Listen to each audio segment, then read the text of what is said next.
Hello, McDoyers Football Fan TV. It's myself, Gary Spain, and Jer Brown. We're here for the watch along. We're watching two games at once. Well, two of us are watching one game, and Gary's watching another. So myself and Jer are watching Aston Villa and Southampton, and Gary's watching Copa Libertadores. The final, is it?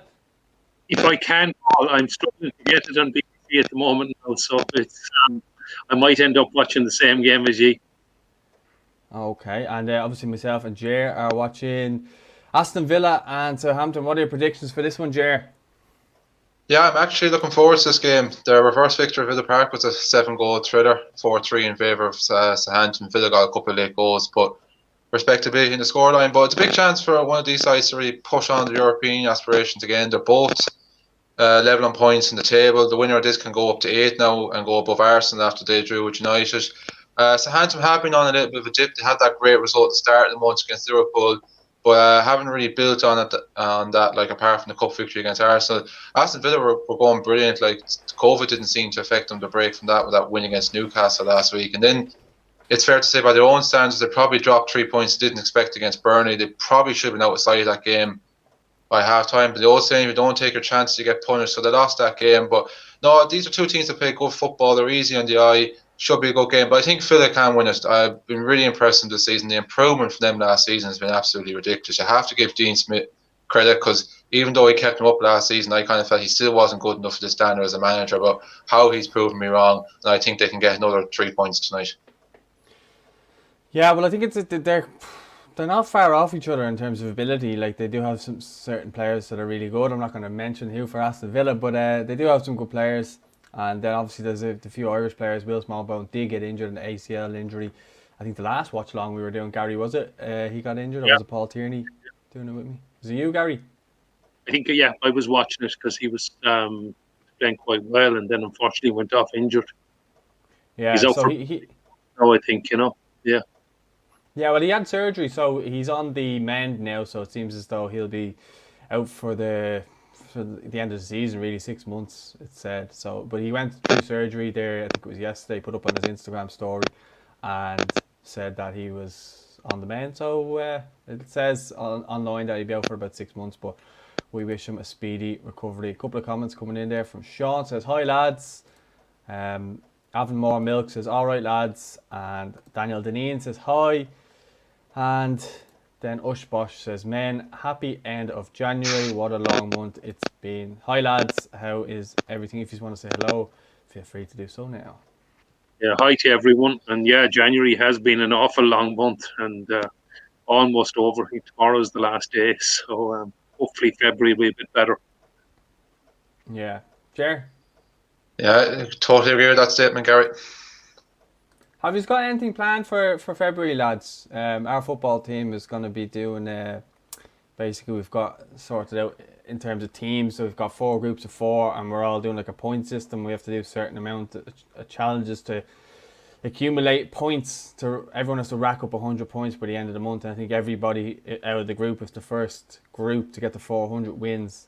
So we're doing that for the start of February, just to keep fit. And if anyone in the comments, if they're doing anything like a challenge like that, let us know as well. But Jerry, are you doing anything like that for February? Have you anything lined up for February? I know it's feeling like Groundhog Day every single day at the moment, because everything just feels like the same day on repeat constantly. It's very, very annoying, but this is just something to try and, I suppose, pass the time. But have you got anything lined up for February?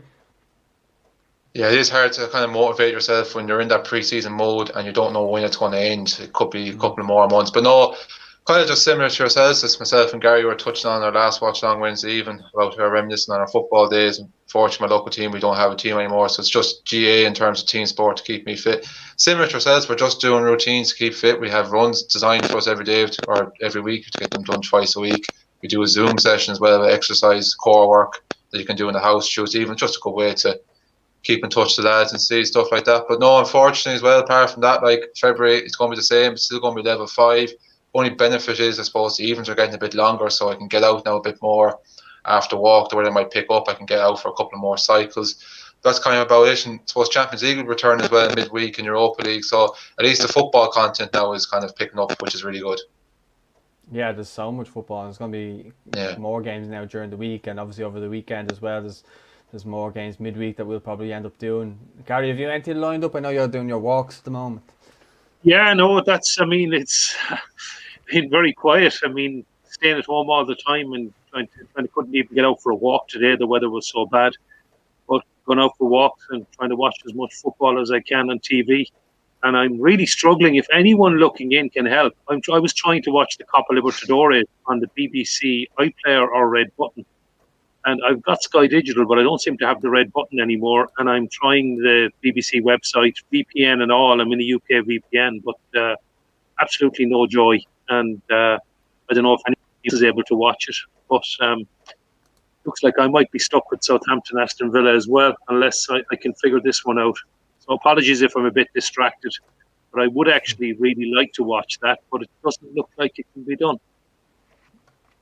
Yeah, well, hopefully someone can let Gary know in the comments what channel the Copa Libertadores. Did you try Premier Sports? Will it be on that now? I don't think so. The only rights here are in this neck of the BBC.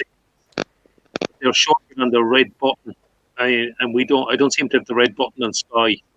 And then I'm already on the BBC website and the iPlayer, but they don't seem to be showing it on that, or I can't get it working. Yeah, well, we won't see.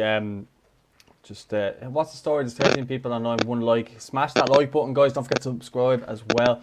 A couple of comments.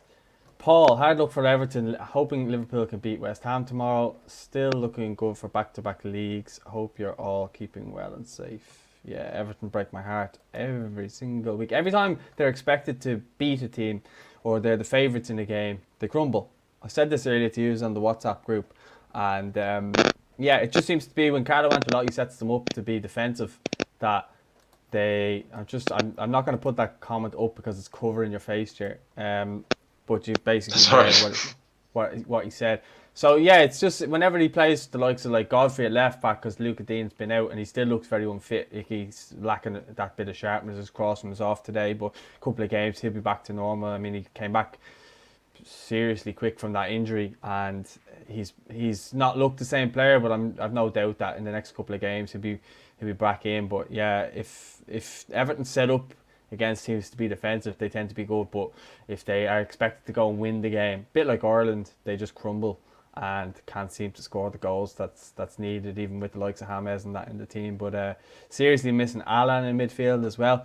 But every team has their issues, as you'll know, with Van Dijk being out at the moment and injuries with centre halves and stuff like that. Is it looking like Liverpool are going to sign a centre back over the next 2 days? Tomorrow? Yeah, time is ticking. I think we have until Monday evening. I have seen something which would be interesting given our fixture opponents tomorrow, but Issa drop from West Ham. I've seen something that could be involved in a swap deal with Origi. It's hard to know. This is all speculation on group chats and Facebook and social media, so I don't kind of read a whole lot into them. So it's hard to know, but like as you know yourself, as you touched on there, Paul, it's not just Van Dijk, it's every pretty much centre half except for Reece Williams and Nat Phillips.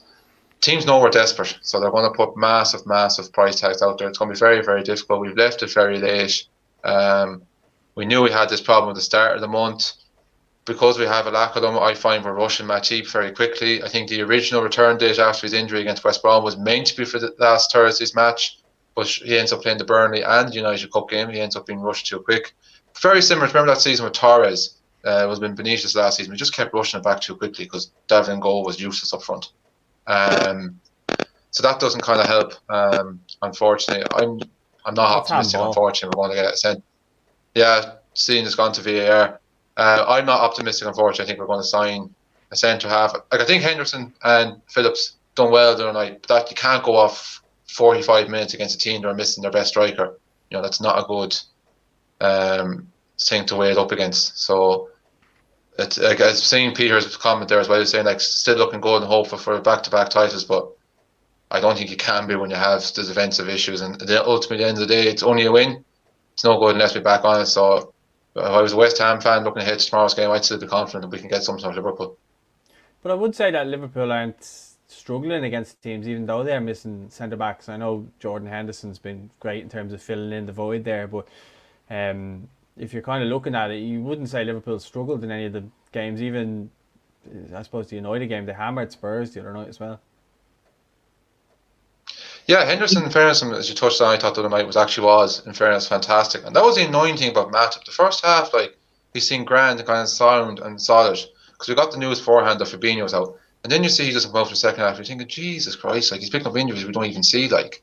But you touched on, yeah, like, even I thought, like, the second half, particularly in the cup game against United, I thought was really good. Like, that's why, obviously, I was disappointed to lose to United and go out the cup. But it was just good to see us score goals and create chances. Because that Burnley game was an absolute dour watch. We were just so predictable and one-dimensional and lethargic. But yeah, the last couple of games have been a little bit better from a performance kind of point of view, and you're just kind of hoping that we can kind of kick on a little bit. But I think it's just going to be that kind of season with Liverpool. I think they're going to be up and down for the rest of the season because of their firepower. They'll probably have enough to go out with the mentality. We'll concede 2, win 3. We'll probably get top 4, which I still don't think it'd be disaster. You have to be careful what you wish for. Like, we've come a long way in the last couple of years. Just ask Chelsea fans. They've won the league and have failed to back up or even getting top 4 the following season. So a lot of Liverpool fans thinking the season is kind of gone already. No, a lot like myself don't. I still wouldn't disregard saying top 4 would be a bad season. Just looking at that penalty decision and how it wasn't given, it was disgraceful. Should have been a penalty. Southampton should be 100%, yeah. Gone. Got a penalty there, and they didn't. VAR has ruled it out. Gary, did you get that game? Yeah, I have it on a bad stream at the moment. There's 9 minutes gone in 0-all. The BBC website doesn't seem to be working. It just says the content is not available. So his goal. So, well, I have it on a stream, but it's not great. Bit of a row going on there now as well between. I think the refs had his yellow card out. I'm not sure who he's actually booking, but I see how. Game? So what it is, it's the final of the Copa Libertadores, and it's a bit of it is a Sao Paulo derby of sorts. So it's Palmeiras from the city of Sao Paulo in Brazil, and then Santos, which was Pele's old club. So they're from about 70 kilometers. Well, yeah, that's right. Yeah. So they're about 70 kilometres from Sao Paulo. So it's a bit of, Palmeiras' main rivals would be Corinthians in the city, but Santos would be still a bit of a derby, and it's the first all Sao Paulo Copa Libertadores final. The winner goes into the Club World Cup in Qatar next month. Actually, I'm not sure if we've that on TV either.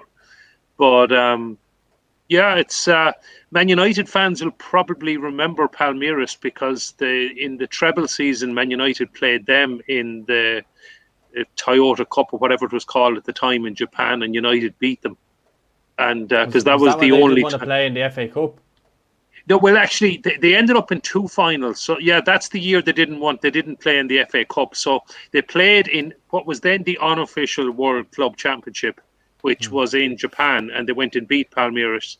And then Brazil actually hosted an official one, which was an 8-team tournament when they skipped the FA Cup and were absolutely rubbish in the tournament in Brazil. Like, I can't actually remember which club won it, but United were terrible when they went there, and of course it didn't defend the FA Cup either.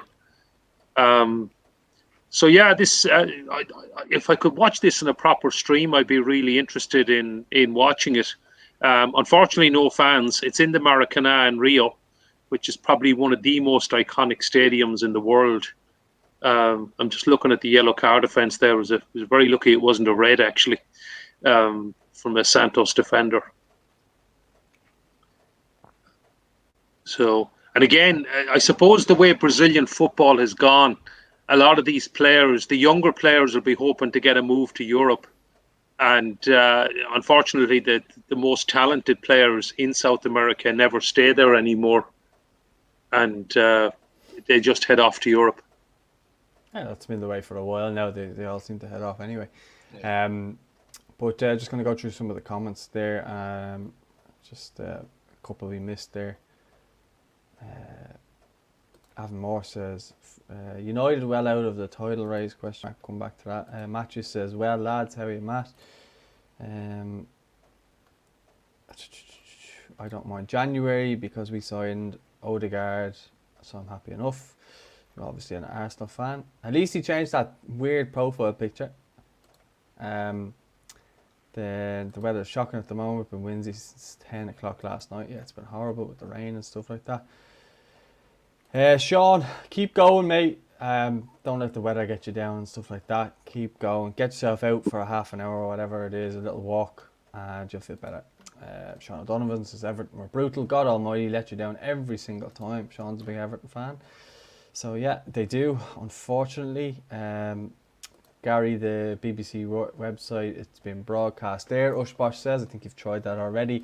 David Walsh says it has to be a penalty regarding the Southampton game there. Sean says it's a penalty as well, and so does Adam Moore Fresh Milk. Yeah, VAR had a nightmare. Sean also says, I don't need Google or encyclopedias. I watch Gary Spain on IFF TV. That's a good one. Jen Byrne says, are you watching the Southampton game? Yep, with myself and Jair are watching Southampton, and Gary is still actively pursuing the Copa Libertadores final to try and maybe get it on a better. Try he'sgoal.com, Gary. Okay, I'll try that. I've used that before. I don't know if I can legally say that, but it is what it is. Said it now. He'sgoal.com. Okay. I have another dodgy stream as well that I have it up on my TV at the moment, but it's freezing too much, so. Many pop-ups in these streams, Gary. So. Yeah, be weird. Yeah, this is. Yeah. Go on, Gar. Yeah, this is another one. It's well, I shouldn't be saying it, I suppose, but the internet isn't too good. But I mean, I have the full Sky package, and it's a shame nobody picked up the Irish rights to it, especially with all the Brazilians in Ireland. Now, I don't know how they're watching it, because I've tried it on the BBC website, and they say I'm in the wrong region. So then I use a VPN, and it doesn't seem to work with a VPN. So, Gary, you're a red hot, mate. I think it's just out to get me tonight. What's that? It's out to get me. So I'm just about to send you an email with a link that I've just found. That's how good I am. So hang on there. Jer, just back to that comment there a second ago. Do you think United are out of the title race? I think that's a bit of a mad shout, to be honest. Absolutely not. I think there's too much of an overreaction to their defeat. Like, it was like as if people felt like when they lost to Sheffield United the other night, that there was a need for them, because everyone kind of felt, well, that's it. Floodgates are going to open now. City are going to walk away with this. Like that's not a bad result tonight in the grand scheme of things. Arsenal are in a good run of form at the moment, is away from home. But people don't realise with the nature of this Premier League season, yes, Man City are in great form at the moment, but they're going to surely drop points off the next couple of weeks. De Bruyne is out injured. They've got us away, Spurs at home, potential opportunity. Even Burnley away now for the midweek could be a bit of a banana skin for them. And they didn't blow Sheffield United away today. No, I think it's still 17, 18 games left season. No way Manchester United out of this title race. I wouldn't even say they're on a bit of a blip. They just had a bad week. They've shown great character over the last couple of weeks. I'm fairly sure that they will bounce back and turn it around. Yeah, I think people just, anytime someone loses a game, they think that people are out. Yeah. The City have gone quietly about their business, and I think that's the best way. I think they've been delighted at the fact that no one's really talking about them, and they're just quietly going about their business. Even with injuries and stuff like that. I know De Bruyne is out for the next while and stuff like that. But players have stepped up, Phil Foden and the likes of that. He looks really, really good. So I think it's funny people talking about United, but just don't even acknowledge City at all. I think Liverpool, to be fair, with the injuries that they've had in that main kind of core, they've done well in terms of the results and staying where they are. Because if they can manage to add someone in the next couple of days, I think that they'll be favourites to finish first. And I think, in fairness to City, what they've done in the defence, because they were so bad last year in defence, John Stones, his revival has been unbelievable. Now, I would know John Stones quite well from his Everton days and how much he used to always make mistakes and stuff like that. He looks to have completely cut that out of his game. Looks a different player and seems to be really enjoying his football. And with Ruben Diaz beside him, the two of them look brilliant, and Laporte can't get a game. And it's funny because last year, Fernandinho was playing in centre-back because John Stones wasn't trusted to be put in there. So it's just funny how football works like that. Actually, funny enough, I think we should speak about it as well, as a lot of people giving out about Shane Duffy today, saying he was at fault again and he had a mare for Celtic, and it just really doesn't seem like he's enjoying his football at all. He can't catch a break, whatever he does. Like, I think the other night he was in the SPL Team of the Week for his performance, and then today, I didn't see the game, but I heard that he had a mare, and there was a few people saying that as well. And then in a couple of fans forums as well, I've seen him getting abuse as well. Jer, what do you think is the best solution for him? And, you know, if he keeps going the way he's going, he may not get called up in March. It's just literally going to say that myself as well. It actually is getting to the stage would you even include him in the squad when you have players, centre backs playing well in the Premiership. You have young emerging lads like Nathan Collins making him name himself in the Championship. As you said, like, it's just so difficult. As you said, he just can't seem to catch a break. Like, what he kind of nearly needs is if, like, Celtic just had a break, like, for some reason fixtures felt they didn't have a game for 2 weeks or something else like that, or just kind of take him out of the limelight or something like that. It doesn't help as well the fact that Celtic are having one of their worst seasons in probably since the Tony Mowbray season, which is well over a decade ago now at this stage.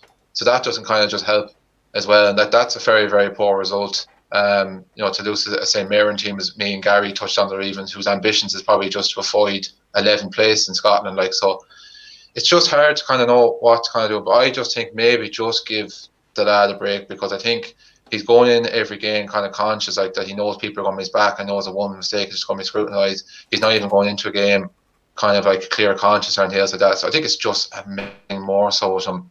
And obviously he's had the personal issues as well from last year, which probably doesn't help as well. But I still think he'll make the squad for March. But unless there's a dramatic turn in fortunes in the next couple of weeks, I don't see him starting at the moment when you have the likes of John Egan playing Premier League football. Kieran Clark came on today. We might touch on him and Jeff Hendrick maybe in a bit for Newcastle. But yeah, it is a tricky one. You do kind of feel for him, because in fairness, it's 2 years ago he was Brighton's Player of the Year and looked so comfortable in the Premier League and never let us down. It's just, as you said there about John Stones, that it's amazing how quickly football can change. Yeah, Gary, yeah, Paul. I would make a comment. I mean, I believe I didn't see the game either, so maybe some people who watched the game can maybe give a comment on it. But what I read was he was at fault for the second St Mirren goal. But looking at the app, the rating I saw on FOTMob, I think he got a reasonably good rating. So I don't know. Maybe he's the bit. Yeah. So maybe he's just a bit of the fall guy at the moment, because he's come in on an expensive loan fee. I think Celtic are picking up his wages, and I think there was high expectations. Obviously, I mean, and it hasn't worked out for him. I think part of the reason he's not getting a break is Celtic they've injuries in the position. So I think it was a midfielder again, Beaton, who was playing beside him today. So and they had an academy player on the bench. So yeah, I agree with Gerard. I mean, I wouldn't like to see him lose his place, but yeah, maybe a break would help. But I mean, the games are coming thick and fast. Celtic have another game midweek, have another game at the weekend, and it's not good for him.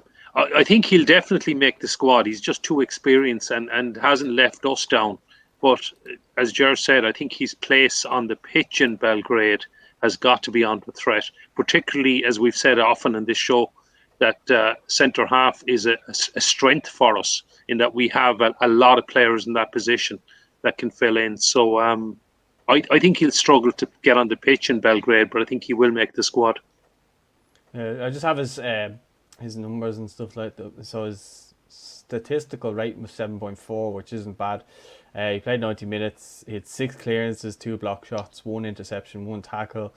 Ground duels, he had 3 and 2 were successful. Aerial duels, he had 12 and 10 were successful. He lost possession 16 times, was fouled once. He had 96 touches. His accurate passes, I think he had 66 accurate passes with an 81% rating. And then long balls, 12, and 6 of them were accurate. He had 1 shot on target, 2 shots off target, and 1 dribble attempt that wasn't successful. So that was his numbers there. So as you said, he didn't really have a bad game statistically, but you know that doesn't say errors leading to goals or anything like that. And again, I haven't seen the goals, so I can't judge. I can't make that judgment. But I think it is worrying. I think all Irish fans who never really saw this coming at the start of the year. Like that video that went viral, the "Here we go 10 in a row" when Shane Duffy's sitting in a pub, like that keeps getting reshared off by Rangers fans and stuff like that, taking the piss now. Every time I log on, we're getting notifications about that video, whether it's on Facebook or Twitter or whatever, and people seem to be, or the Rangers fans seem to be loving that. But just in regards, they seem to be just loving his misery because he's come off social media. I imagine that was to try and get away from it all, and who can blame him? I read his uncle was saying something on a fans forum there about how he lost his two grandparents and he lost his dad then, and then he moved to Scotland and he's on his own away from his kids. He's in the middle of nowhere in a pandemic. People forget, like, we're all stuck in our houses and stuff like that. They are too. Ultimately, when they go home, they can't do anything. They're in their bubble when they go to work, and then when they come home, they're on their own. He can't just pick up and fly to Derry, say, and see his family and see his kids and stuff like that. They are away from him.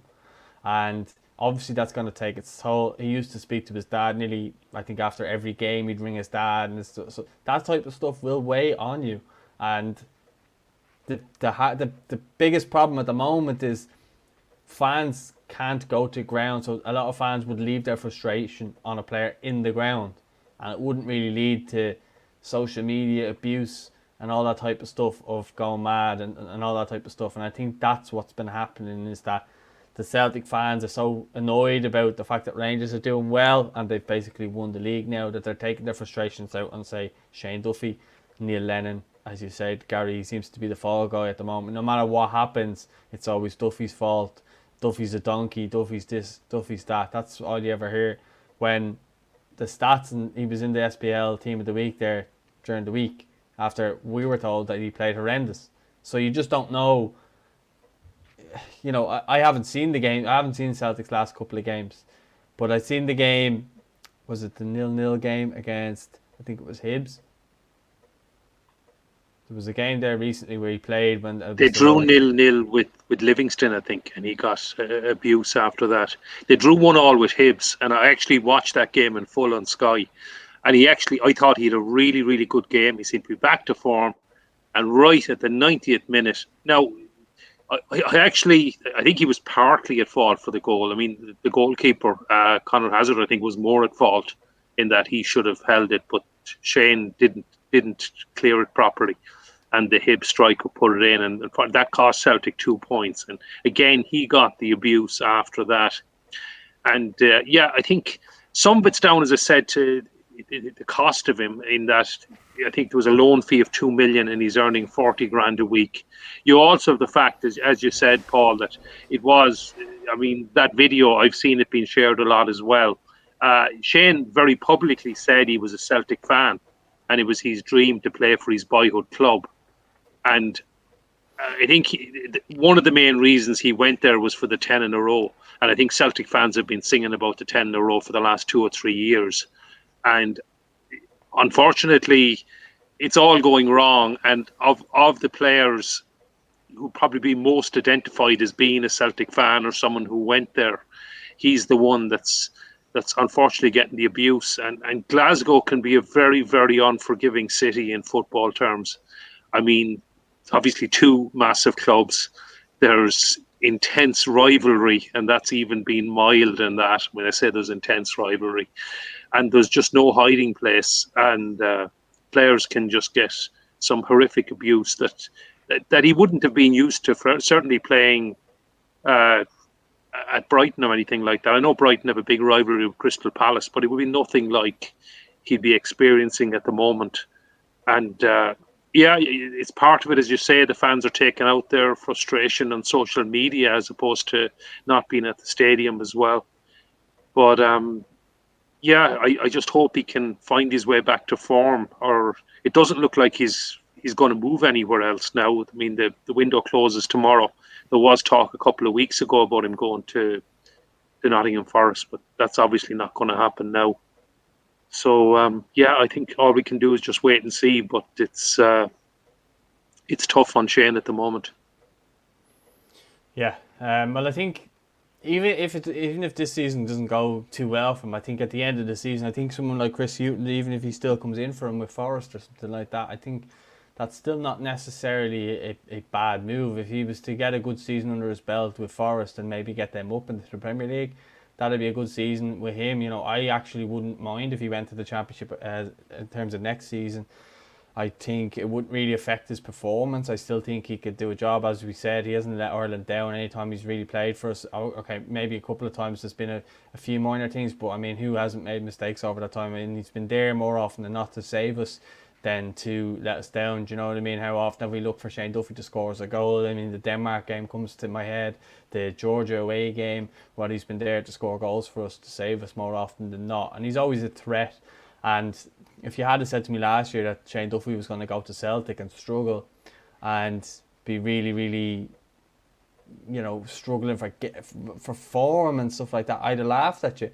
I'd have said no way, because he was just playing so well for Ireland. I know he wasn't necessarily getting into the Brighton team, but he was still playing well for Ireland anytime called upon. And we would almost, especially under Mick, if there was any sort of injury with Duffy, we were all sweating for him to be in, because we needed him to be there, because he was just so vital to the way we played. And it didn't matter who was his partner, because we always knew that Duffy was going to. So whether it was John Egan, whether it was Richard Keogh, whether it was Kieran Clark, Duffy was always the mainstay there. And as I said, you know, he saved us more often than not. And if you even go back to the Slovakia game, if he doesn't clear that ball off the line as well, we'd have gone out in normal time. So he saved us more often than not. I just wish people would get off his back. And I understand Celtic fans who maybe aren't Irish or whatever would probably give me more of a hard time. But I think the Irish fans who follow Celtic actually want to see him do well, and actually are kind of hurting seeing him going through this really, really rough patch. You've got to remember, his dad was so close to him, do you know what I mean? And Shane nearly passed away in, I think it was 2010 or 2010, yeah. 2010, you know, that's, yeah. Playing football and stuff like that. And he spoke about that with the interview I did with him, about how his dad was celebrating him with the guys from the FAI and the doctor and stuff like that, because he was, you know, he was still alive and stuff like that. So I think it'd be nice if people just got behind him rather than giving him abuse. But like, it is football fans, and yeah, this unfortunately is the way some of them will act over the internet. And I think that's just I think the best thing he did was come off social media, though. I think for the time being, I think he's just better off away from it. I think this is the first time he's really gone through this kind of spell of being abused on social media, because it's not like he goes around and, you know, posts stuff. All he ever really does is put up stuff from, say, you know, matches and stuff like that. He never puts up anything really. I know he did a couple of things years and years ago, but he doesn't really put up anything controversial or anything like that. He's just kind of seems happy to be at a club. He seems to get behind the club. Brighton fans seem to love him. Blackburn fans seem to like him. Everton fans seem to have liked him. Celtic fans, when he originally went there, they all seem to like him. So it's not a case of kind of he goes around looking for trouble or anything like that. It's kind of more so, I think it's that fact that Glasgow is this goldfish bowl, and if you're under the magnifying glass, I suppose, even more when you're there, because it's, you know, it's Celtic and Rangers and so massive in that league. But he would have known that going there and being a Celtic fan. So like, I think a lot of the time he's owned up to any of his errors and stuff like that. He doesn't shy away from it. But I just think some fans can be ruthless, if I'm being totally honest. The other thing to remember is, I mean, Celtic are struggling all over the pitch. I mean, they are, as you said, Paul, they're miles behind Rangers. And but it can't all be put down to Shane Duffy. I mean, the only people I hear actually getting criticism are the chief executive, Peter Lawwell, who's, I believe, retired now, or he's going to retire at the end of summer. Okay, Neil Lennon, the manager, is getting a lot of abuse. And Shane Duffy, I think all the other players are getting a free pass, really. And I mean, ultimately, it's down to what happens on the pitch. And these are the players that have won the last 12 domestic trophies on offer. They've won 4 trebles in a row. And there must be more to it than Shane Duffy. And I think in many ways he becomes the scapegoat and he becomes the fall guy. And it can't. Now, he has made some errors, but to me, watching in, I know with an Irish bias, I'll accept that, but he's by no means the worst player on that team. And he actually seems to be doing pretty okay from the couple of games, albeit, that I've watched. But can I also actually give a shout out, because we've been talking about Shane Duffy in the game today, a shout out to Jim Goodwin and all the Irish players in St Mirren. Conor McCarthy, Joe Shaughnessy, Jamie McGrath again, Dylan Connolly set up one of the goals, and it was a fantastic win for them to go to Parkhead and to beat Celtic. And hats off to them. They were very unfortunate to lose in the League Cup semi-final a week ago, but they've certainly picked themselves up from that. They had a fantastic hammering away win at Dundee United, and now they've gone to Celtic Park and beaten Celtic. So they mightn't even be a dark horse for the top 6 place now. It can't be too far off it. Yeah, fair play to them. I think they've done really, really well. And, you think of Jamie McGrath. For me, always kind of went under the radar at Dundalk. You didn't really ever hear of any... I know, he won things with Dundalk and stuff like that, but you never really looked upon him as the star player. You always had the likes of Michael Duffy and Pat Hubin and all would always score the goals and stuff like that. And they would probably take more penalties than Jamie McGrath as well. So I don't think he ever really got... I know the Dundalk fans loved him, by the way, and Pat Hubin always says how good his feet are and how good of a player he was. But yeah, I never really heard anyone kind of go mad at the fact that, he left, when he left and stuff like that. And I remember a lot of people saying on Twitter that St Mirren really got a coup by getting him. And look, it seems to be really paying off. He seems to be doing really well. Dylan Connolly, he's kind of gone around a few clubs now, and he seems to really like it there with Jamie McGrath, maybe that Dundalk connection, because they obviously used to play together. And then you have Conor McCarthy, who's gone there from Cork City, and he's really excelled. I don't know too much about Joe Shaughnessy, but I have to say well done to the manager. And obviously they beat Celtic today, which is the first time they've won there. It's at Celtic Park in over 30 years. So fair play. Anything to add on them, Jer? Yeah, just even come back to Jamie McGrath there as well. I can echo that as well from a St. Pat's point of view. He was adored there by our fans and for his performance and his time at Richmond Park as well. And just even kind of on Jim Goodwin as well, it's just great and it's fantastic. See, me and Gary kind of touched on it. Like, he is someone I think that the FAI could even look to try and get involved some age group over time, because we don't have that many kind of up and coming young Irish managers, and it is fantastic and it is great to see. And he's kind of building that club at St Mirren. And it would be kind of great now if he can really kick on, because this seems to be a bit of a breakthrough season for him and for St Mirren. Just there on the rest of the players, Joe Shaughnessy, Gary, this is kind of fun for you as one of the lads, says we don't need Wikipedia. He was on that Ireland under-19s team, wasn't he, with Jeff Hendrick and Derek Williams, and they got to the semi-finals, lost to Spain in 2011, if I'm correct in saying. Oh, was he? Okay, I was actually at that tournament. I think he was. I know. Okay, yeah. I don't remember him now. I know Jeff he's an older brother to Conor that used to play. Okay. Yeah, I know he's an older brother to Conor that used to play for Leeds. I don't know where he's actually gone to now, to be honest.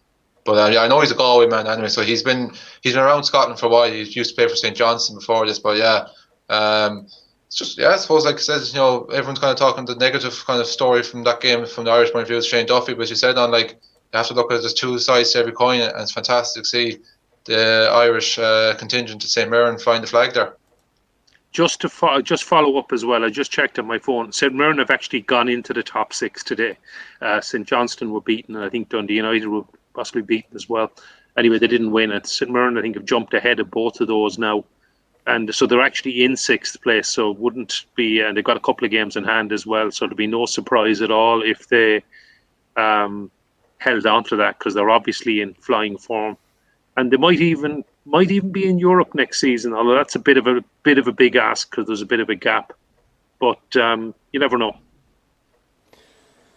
Yeah, well, in kind of other Irish news and talking about good stories, Conor Hourihane got his second goal for Swansea today. A lovely left-footed strike. I think it was from the inside of the box. It was nice. I can't obviously show you here now, but I did see it earlier on. It was a nice goal. And he seems to be really settling in there nicely and helping them climb the table in the Championship. What do you think? I think it was the best move for him, and I know we'd spoken about it before, Gary.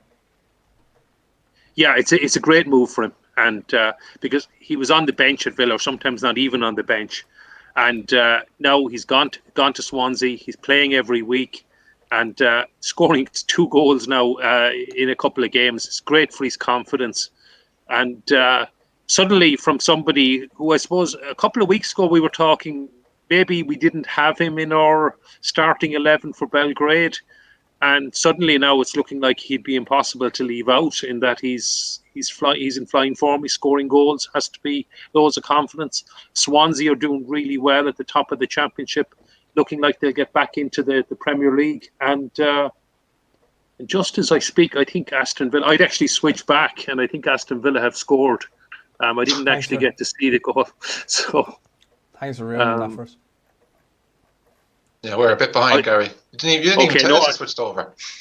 I'd given up. I basically, the stream wasn't good enough to watch. I am keeping an eye on my phone. It's 0-0 in the Copa Libertadores.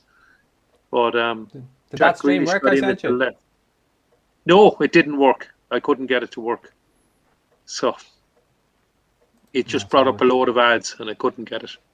Yeah, there's definitely a goal there because there's a couple of people saying it in the comments. There is. It's Ross Barkley. Yeah, it's a header from Ross Barkley. Jack Grealish got in down the left and Ross Barkley, the cross. And Ross Barkley headed it. Yeah. I think it's slightly a little bit against the run of play from what I've kind of watched. It's not been the most free-flowing open game in terms of chances. Because Southampton have had some of the kind of Bertrand had a decent shot that saved Shea to side net, and they've had kind of more of the possession, but it was a lovely ball up top, great cross in from Grealish. Like if Barkley wasn't going to meet that, they had Conte was there as well, ready to get onto it. But I'm not sure who put the ball off the top to Grealish, but it was a lovely ball, and the cross from Grealish as well, set it up, was fantastic. And yeah, it's a perfect timing for Villa, just 5 minutes before half time. Yeah, I think be interested to see where Villa finish come the end of the season. I always go back to last season, how lucky they were to stay in the Premier League because of the goal against Sheffield United, the ghost goal, or the one that didn't go in, didn't it? The goal line. No, it did go in. It did go in. The Sheffield United scored the ball across the line, but but they never gave it. Yeah, they never gave it. Yeah, so it ended as a draw. VAR was down. Yeah. Don't give me so that. It was the first game back as well from the virus as well. Yeah, John Egan and the boys were not happy about that. And Jack Grealish was going around saying it afterwards that he was like, but it didn't go in because the refs watched it and give it, but I saw it go over the line. That was the first time Hawkeye probably didn't work, you know. Yeah, it's a funny one. They were actually saying, because it's so obvious on the camera, and people were saying, well, why didn't VAR intervene? But apparently it's the first time ever that this goal decision system, GDS, never worked or failed for some unbelievable angles, whatever way the players were, and they blocked it. And so VAR never intervened, even though it was obviously a goal. And Villa got away with one, and I think they stayed up by a point in the end. And they've actually got games in hand now, and if they can hang on and win this game, they could well end up in the top four, or at least end up in Europe next season. They've been on an incredible run. I'm just going to look at the live table. So now they've played 19 games, which is including this one there. So it's live. It stays as it is. They'll go a point behind Everton, and they'll be leveling games in terms of played. So Southampton are on 29 points if it stays the way it is, and they'll have played 20. So they're in 11th, and they're a point behind Chelsea, and they're 3. If it stays the way it is, they'll be 3 points behind Villa. So yeah, it's all very close knit there. Chelsea in amongst that as well. Everton and Spurs are level on points. West Ham are sitting in 5th on 35 points. But teams have games in hand there. Everton have 2 games in hand on Man United, and so on. So there's lots of games to be played. There'll be lots of games to be played this week as well. But I think we were in the middle of talking about Conor Hourihane, and Ross Barkley scored. Were one of you saying something about Hourihane before the goal was scored? I think you might have been, Gary. Yeah, I think it was me. I was just saying that it's great that he has to be in form. He scored 2 goals. His confidence has to be very high. And from someone who I think most of us a couple of weeks ago didn't seem to have in our starting 11s for Belgrade, I think now that would have to be very different. That he's one of our midfielders in form, and he has to. It has to be very pleasing for Stephen Kenny to see one of his midfield, because we probably need some goals coming from midfield, but we need goals coming from anywhere. Shane Duffy was our only goal scorer last year, so maybe he gets in the team based on that alone. But definitely it's great to see Conor scoring for the 2nd game in a row, and that can only all go well for Swansea going for promotion from the Championship, and obviously in a green shirt in March. Yeah, have you anything to add on Conor Hourihane, Jer? Yeah, just kind of, I think the transfer is a win-win for both parties. I think it's great for Hourihane to get game time, because I think Stephen Kenny would have run, because of the fact of I've touched on that Serbia game is just so important that it could almost determine a group in one game. It's important to have as many experienced players in the pitch, and the fact that now Conor Hourihane can back up, he's going to be getting regular game time, is good and important as well. And it's great kind of for Swansea, as Gary touched on as well, because they fell just short in the promotion push last year, losing out in the playoffs.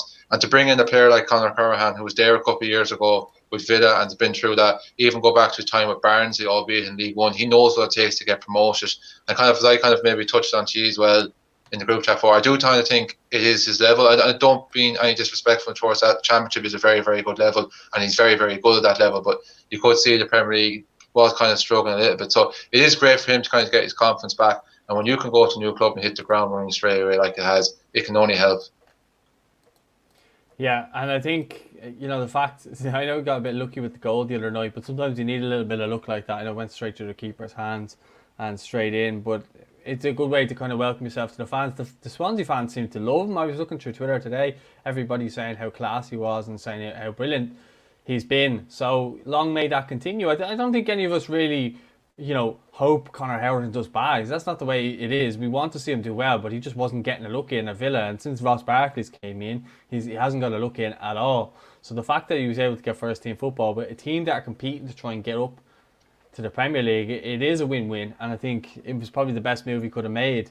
And who knows, maybe come the end of the season and maybe they get up, they might take a chance of buying him, because I think Villa will look to strengthen again in that area. And I actually don't think he'll stay at Villa past this season. I think he'll be moved off in the summer. I think he'll go somewhere else. Because why would you bother being a sub on the Villa bench? I know I appreciate he really loves the club and stuff like that, but he gave a lot to the club to get them up there, and then to be just kind of cast aside as if to say, oh no, Ross Barkley will have him instead of you. I think he'd prefer to be at like a Swansea or something like that, and he'd make more of an impact with them.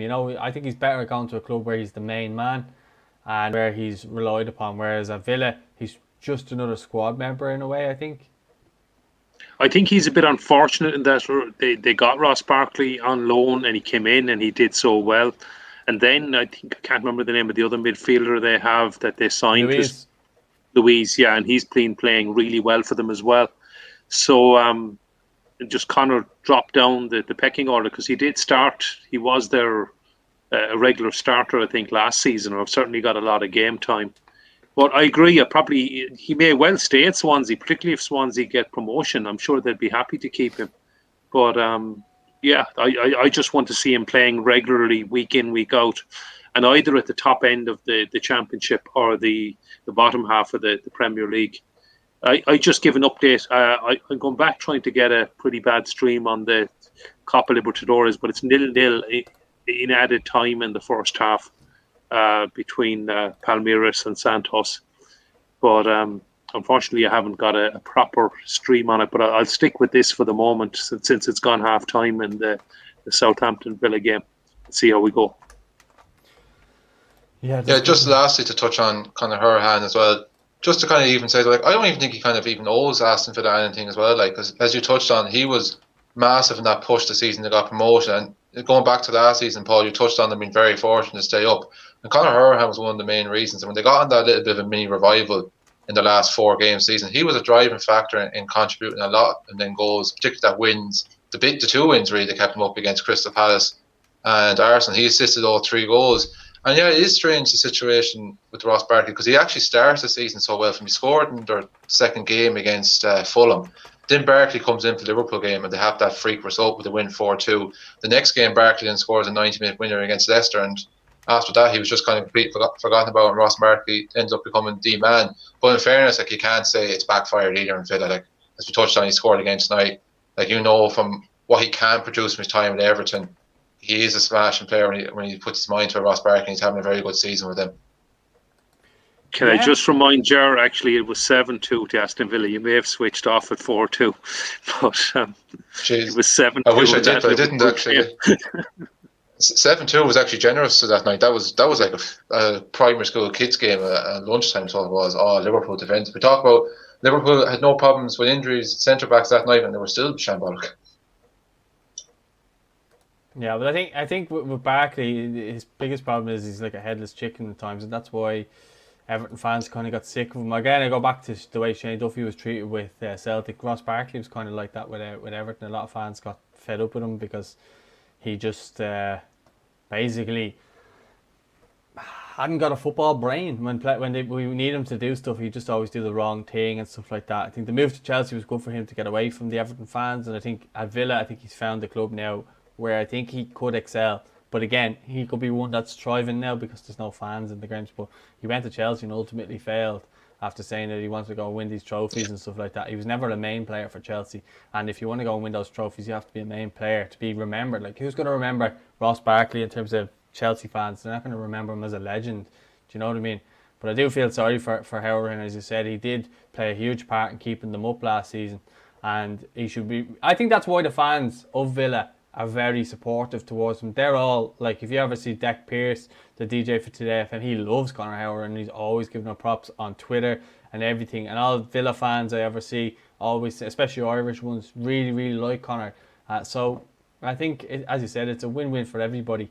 And yeah, let's see how the rest of the loan move goes. Hopefully he can keep up his form going into March. And then we're looking at him coming in there full of form. And if he is coming in on top form, then in my opinion he has to be in the starting 11, because he always provides set pieces, you know, especially if something happens to Robbie Brady, because Robbie Brady is always touch and go. Like, I know Robbie's been playing well lately, and you know, obviously we want Robbie Brady playing on the pitch, but if Robbie Brady's not there, I think Conor Hourihane is going to be an immediate starter anyway. So I think the fact now that he's playing and he's sharp and he's playing regularly, and touch wood, he doesn't get injured between now and then, I think he will be one of the first names in the team sheet. I think Stephen really trusts him because he plays him in that defensive midfield position, and you have to be trusted by a manager to have the discipline to stay there, because traditionally Conor, look, he scored the 2 goals. The one he scored today was up in the box. I remember he scored a couple of goals in the box there last year for Villa as well. So he does like to get forward, but he can have the discipline to sit in front of the back four, take the ball off the defenders, and look to pick out midfielders and hit diagonal balls to get our other full back. Sorry, not wing back. Got to remember who we're talking about here. Ireland wing backs. No, but getting full backs into play and stuff like that. I think having Hourihane with the left foot pinging balls all over the pitch makes sense, and if he's playing well, I think that has to be the case. But another midfielder who won't be getting called up, but every time I seem to check out Cambridge United, Wes is doing something for them, and he got a goal and assist today, and still going strong at 38. You know, what a player. What a player. Oh, what a player. Yeah, I mean, I think the controversy over Wes, because just he was a fan's favourite. He was just so much talent, and he should have got a lot more caps than he got. But as you say, Paul, at 38, he won't be getting called up. But what a player, and a joy to watch. One of the greatest Irish players to actually watch. One of the players you'd actually enjoy just watching for their own. One of the players you'd actually just pay to go in and watch them play. And wherever he was playing with, whoever he was with, he was an absolute joy to watch. Yeah, Jay, you want to add on Wes? Yeah, I think Gary kind of just touched on there. He's probably one of the most naturally gifted footballers we've produced in this millennium. It's kind of a weird one. I was kind of thinking you touched on, like, the kind of lack of caps. You kind of just wondered, did a little bit of his loyalty to Norwich kind of cost him a small bit, like when they went down to League One, he stayed with them. But in fairness, they did bounce back within 2 seasons and win the Premier League. Like, so he definitely should have got more caps. Like, it's criminal when you look back to think he didn't go to Euro 2012 after having a fantastic season that year with Norwich. But as I touched on, like, and you saying a lot of the posts you put up about him, Paul, and it is true. Like, age is, you know, it's just a number. He's just, I know it's only League Two, but still to be producing it at his age, and he's closer now to 40 than even 35. I'd say he could still keep playing until he's 40 at that kind of standard. It's like, I know, like, there's no comparison to make with Zlatan Ibrahimovic, but it is just kind of fantastic to see. And I still think that, like, he could come to a League of Ireland club, and I still think he could definitely offer something for a year, because, like, you know, league, yeah. Well, you never know. Like, he has strong ties to the club, but it is one of them for me. If Wes Hoolahan was to come back to League of Ireland for me, I wouldn't like him to come back in this kind of current climate where there's no certainty we'll actually get punters in to see him, because he'd be worth a lot of the admission fee alone, even at this stage of his career, I think. And it'd be fantastic to see one of the greatest footballers we've ever produced naturally to kind of have his farewell on the domestic game. Well, he had said in an interview I did with him before that the only club he'd come back and play for was Shells, and that was a few years ago. He's played in the MLS and he's played for West Brom, or not the MLS, sorry, the A-League since, and then obviously he's back in League 2 with Cambridge. I don't know how far Cambridge and Norwich are apart, and I'd say they're close enough, and that's probably why he went there, rather than coming and playing in Ireland. It's a lot easier for him to play there. But I think, it kind of falls into that mould of kind of Jack Byrne. I felt as though fans were kind of, how would I put it? They were. I can't think of the word, but basically they were denied the opportunity to see a player like Jack Byrne play and see his ability and see his talent this season. And obviously now he's gone to Applewell, and we'll come back to that soon enough. But I think it kind of falls in that category. Wes and Jack were kind of similar types of player. I'm not saying that in terms of ability, because Jack still has a way to go to reach what Wes has reached, but he could definitely get there.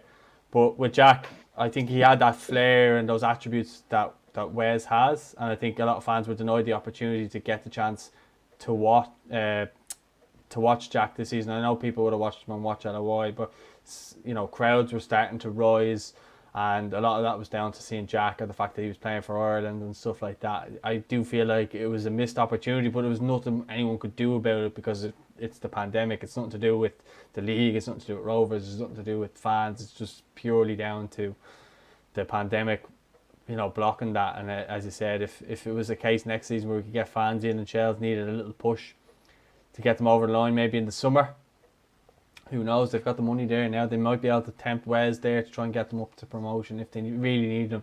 Looking at the squad that they have now at the moment, I wouldn't say they'd need him, and I wouldn't say he'd go right now. He seems to be happy at Cambridge, and I'd say he'd get another season. If he keeps going the way he's going, why would he say no to another season? Do you know what I mean? If he's still affecting games, scoring goals and getting assists, you're a long time not playing, as they say, so you might as well get as much out of the game as you can. But on to Jack Byrne. Obviously got his first start today with Applewell, and I kind of leaked the story that he was going to be starting, and because I was getting a lot of stick before when I had said that he was going to be number 29, it was revealed that he had the number 29. So I just wanted to stick it to them. But no, he did start and came off after 46 minutes. I don't know. I didn't see the game, so I don't know if he was injured or fitness or whatever. But it's good to see him getting the start, and hopefully now it's him getting a few games under his belt now and going on from there. Yeah, it was a bit disappointing. They were beaten today, Applewell 1-0 with a late goal by Apollon, the league leaders, who's also the team that Applewell beat in the Cup. So the top six is looking less likely now. I think they have 5 games left, and they've fallen 5 points behind, I think it's Doxa, you pronounced them. So not impossible, but it's going to be more difficult. You're probably talking about 4 wins are probably needed at this point, because there's a few teams in between as well. And so it's the Cup is the big route back into Europe for Applewell. And it's great Jack got to start. I hope he didn't pick up an injury. I don't know why he went off. Maybe just the manager decided 45 minutes was enough. Maybe easing him into game slowly. But hopefully Jack will get a lot more game time and be raring to go come March. Yeah, Jerry, have you anything to add on? Yeah, just kind of bit by bit, as you kind of touched on there, he seems to be getting a little bit more game time there. It's kind of unfortunate that even since they got rid of Mick, their form doesn't seem to have turned up. Like you touched on, Gary, they probably are going to need a cup run now if they're going to get any chance of European football next season. But yeah, it is interesting to kind of touch on the fitness thing as well. It probably seems to be a similar thing as well with Danny Grant at Huddersfield. He hasn't been in any match day squads with them yet. It's probably a case of he's probably not up to the fitness standards required yet of Championship, and maybe it's something similar with Jack and just going back off at late into the season with Shamrock Rovers. But hopefully, as you touched on, he can get on a good run of games, because he is someone I definitely want to see in that squad for March. And I don't see someone as him starting that Serbia game, but you can imagine like 15-20 minutes to go, and we need a goal. Like, he's a great man to kind of bring on. He'd be fresh. He might be a little bit unknown, might not be to Serbia, I don't know, but like, he's definitely that player who can just kind of unlock defenses and possibly make things happen with his creative edge. So yeah, hopefully now this is kind of a kickstart for him to get going now with his career in the Cypriot League. Yeah, he obviously did an interview there the other day with EJ Menswear, and he had spoken kind of about Mick and stuff like that. He said, well, what was he supposed to do? The ink was dry. He spoke of his admiration for Mick and how much he loves him, because I obviously gave him his Ireland debut and took a chance of bringing him to Cyprus and stuff like that. Obviously, he didn't get enough time to work with him before Mick was let go, but he did go on to say that the president of the club and stuff like that kind of assured him that they were the ones that wanted him anyway. So hopefully it is a case now where he can just keep going with them. If he can get them back into Europe, that's obviously his aim. He spoke about that. He spoke about how, and Gary had said that before, how they're the biggest club over there and where they want to be back to where they belong, I suppose, in their eyes. So hopefully he can get them back there, and if that is the case, and hopefully soon enough we'll have fans back in stadiums and fans be able to kind of go and appreciate again his talents, because as I said, the Irish fans, I felt League of Ireland fans, were robbed of getting a chance to see his talents up close. I know we were lucky enough in getting to see him, but fans weren't, and I think he plays better under fans, and he spoke about playing under the pressure of playing for a team that want to win every week, and he had that with Rovers, and he said he thrives under it. So I would like to see him playing with fans for Raphael and see how he gets on. I obviously want to see him do well there. It'd be nice to see one of our players really starting to be the star man abroad for these clubs, because we see so many of them. We hope that our players go to clubs and do well. I mean, we all wanted Matt Doherty to go to Spurs. I know it's not you wouldn't class that as a foreign club, but he went to Spurs and we were all thinking brilliant, but it's just that move hasn't worked out for him at all. Whether it's because of the formation that they play, and he was so used to playing as a wing back. I wouldn't be surprised if Wolves came back in for him in the summer and Spurs sold him and tried to get another right foot full in there ahead of Aurier. Now Aurier seems to have left the stadium or something there the other day when they played Liverpool, so that could work well in Matt Doherty's favour. Let's hope. But if not, I do see maybe Wolves coming back in for him at a reduced price, kind of similar to the way Robbie Keane went to Liverpool. Didn't really work out. He went back to Spurs. That's kind of what it reminds me of a little bit. What do you think? Yeah, I wouldn't be surprised. I mean, in fairness, Aurier has actually played very well this season.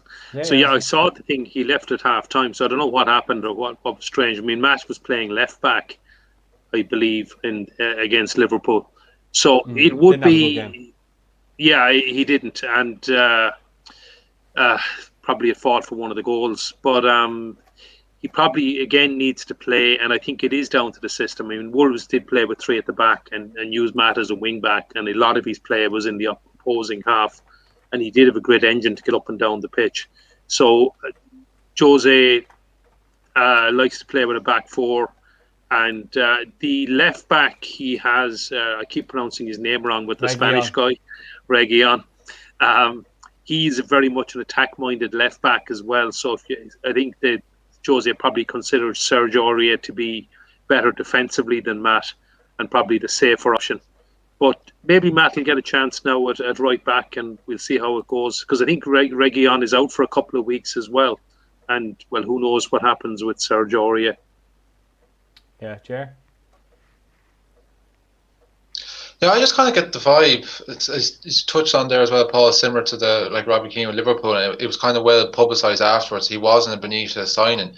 And I still always kind of get that vibe about Doherty and Mourinho, because that opening game of the season when Everton bet them 1-0, he kind of seemed to point the finger at him and kind of say, oh, he wasn't fit and this, that and the other. And I just kind of always got that vibe that early doors that I don't think this fella actually wants to sign him. And that hasn't kind of left me since. As you touched on, Gary, found the Aurier situation weird the other night, because I actually think he's having a very good season with Spurs, which probably isn't helping Doherty's situation. I agree, Doherty was really poor the other night. I think it's almost like as if Liverpool targeted that area because they knew he was a little bit out of position. He always gave the ball away a couple of times, and any time he was on the ball, he always looked steady and unnervous and just couldn't wait to get rid of the thing. And more often than not, it was to a shirt in red as opposed to white. Yeah, it hasn't just kind of quite worked out for him, which is disappointing, because I think we all knew from that role with Wolves attacking was his strongest point. Probably not like it would ever been highlighted for his great defending with Wolves, but that was again down to the kind of style of play that Wolves had. And you kind of would have felt the fact he was going to a team against Spurs who are going to be challenging for top four and honours, that they wouldn't be doing that often much, defending a lot of games, that they'd be on the front foot. I know Mourinho doesn't always play the most attacking style of football, but it almost kind of seems as if that kind of side of his game now has been kind of blown and kind of has been shown up a little bit this season. But I don't think he's in any danger. We're on about like Shane Duffy about uncertain when he started. I don't think Doherty's in that kind of category. I still have every faith and no problem with him starting for Ireland come March. I think with Doherty, it's no. I don't think that is the case that Mourinho didn't sign him, because he spoke about having to play against him for Wolves, and he said he hated playing against him, so he wanted to bring him there. So he did actually say that. He came out publicly and said that. But defensively, yes, I would say suspect. I think Seamus Coleman's a far better defender, but I think Matt Doherty's a far better attacker. I think almost playing him as a right midfielder, you'd wonder, would you get the best out of him in that case? But not that many teams play with a 4-4-2 anymore. It's usually like a 4-3-3 or 4-5-1, which is kind of like a defensive way, kind of 4-3-3, but when you're not in possession, you're kind of 4-5-1 behind the ball, leaving a striker up on their own, kind of the way Everton play. But yeah, I think with Doherty, I think his best position may be like a right midfielder, or even a right winger. But defensively, I just don't think he's that good. Now, was that because he was playing left back the other line? I don't know. I know the England team targeted him as well when he was playing left back for us. He was targeted there as well, because he was receiving the ball from the keeper a lot on his right foot, and then he had one way to turn, and that was when they were getting us on the press. So I don't know if that was something Liverpool maybe highlighted as well, the fact that he was going to be playing there, or if he was going to be playing there.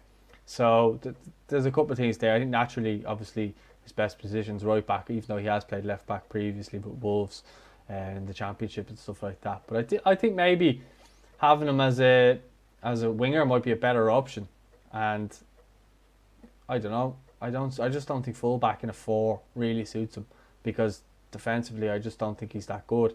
Whereas I think he's one of those people who'll get you a goal and he'll run up and down all day for you. But I just think in terms of his one-on-one defensive abilities, I just don't think he's as good, say, maybe as Seamus. And I think if we're going to be defensive, especially against the Serbia team, I think Seamus, if he's fit, would have to be number 1 there for me, because we would have to keep it compact and tight, at least for the first half.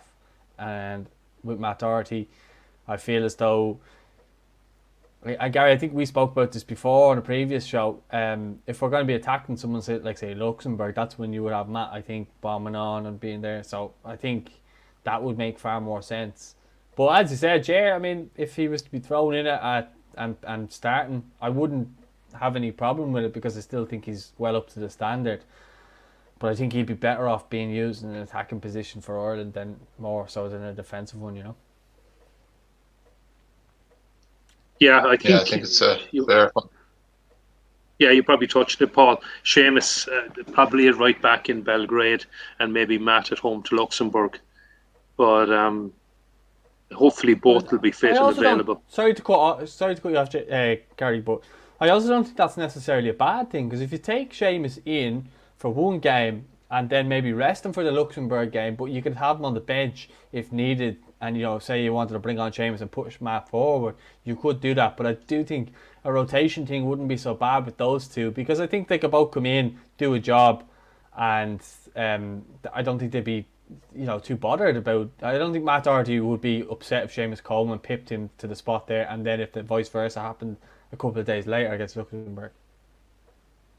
Yeah, I mean, it is very much going to be a squad game, and they will be 2 very, very different games.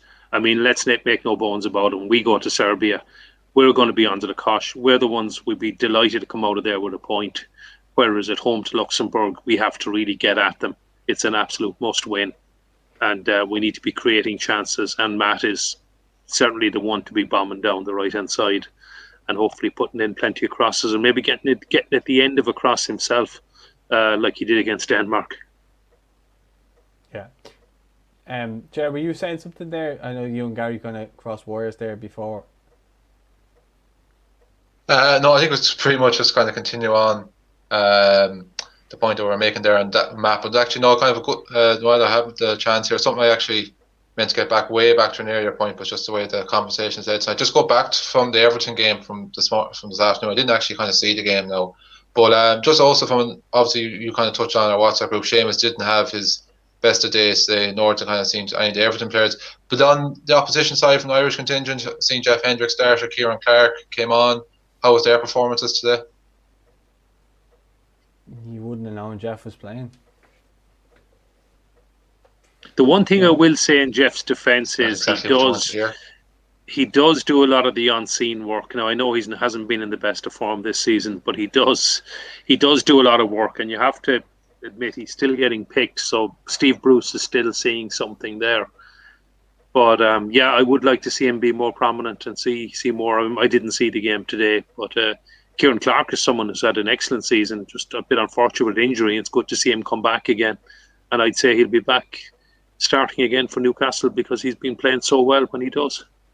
Well, Lascelles got injured and Kieran Clark came on. So if Lascelles is injured for the next while, I imagine Clark will keep getting in there. But I think with Hendrick, he was playing right midfield today and he was letting Luca Dean get a lot of space there. Some might have said he could have been sent off for a tackle as well.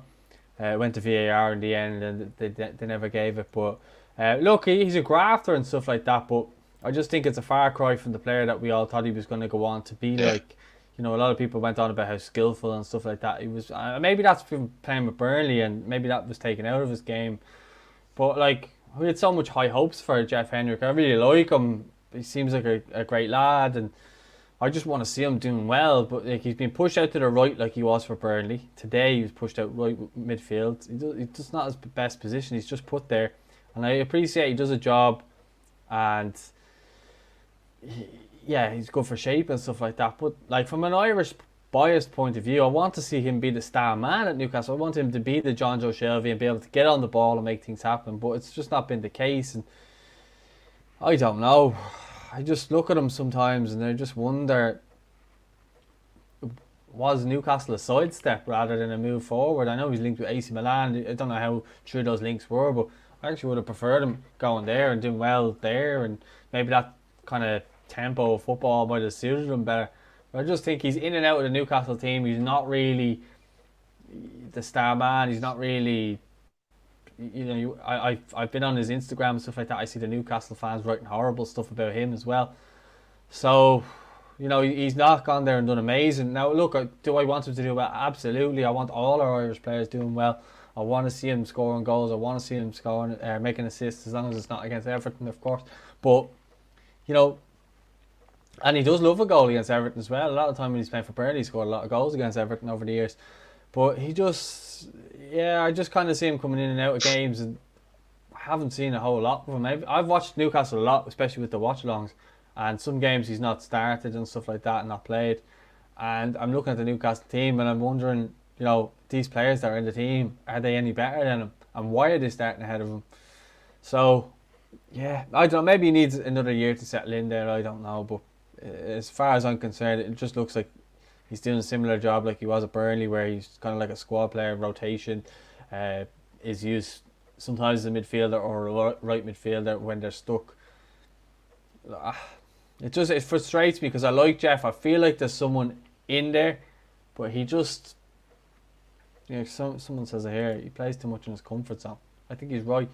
I mean, he'll get on, get a couple of passes, but doesn't do the like. I'd like to see him do a bit more. I'd just like to see him, you know, get on the ball or create something. Because I feel like he has the ability. He's got a good size about him. He should be able to get about a bit more. He just doesn't look, I suppose, that athletic or something. I don't know what it is.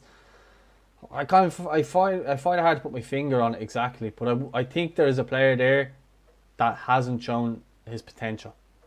Whereas I look at someone showing their potential in, say, a Jason Knight, who was probably overtaking him in the pecking order, in my opinion. I'm not Stephen Kenny. Stephen Kenny might still think that Jeff Hendrick's doing a better job. But look, as I say, it's only my opinion. It's not gospel.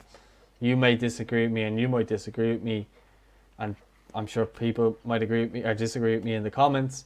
And I appreciate that. But from what I've seen, I just haven't seen him. So again, Simon says he just doesn't impose himself on games enough. I think that's a bit evident with Ireland too. Yeah, it's probably a fair comment. I think we'd like to see more of him and see him being more prominent. I think you're right about Jason Knight, Paul. He's certainly the one that's making the impression. I would caveat that by saying he's in the championship, which is a level below what Jeff is playing at. But I mean, another good win for Derby today, and Jason Knight seems to be playing really, really well lately. And for me, would probably be ahead of Jeff in the pecking order. I don't know if Stephen might go for experience in Belgrade. Jeff has played there before. He actually scored there the last time we were there. So, but if you're picking players on form, I think someone like Jason Knight, Jay Malumbi, etc., will be probably the ones in our midfield. And, well, now we're saying Conor Hourihane, I think. Yeah, Jared, do you want to add on that? And I'll add in this comment then afterwards that from Jen Byrne. I think it's a good comment. I just don't want to cover your face while you're speaking. So if you want to say anything like that, feel free.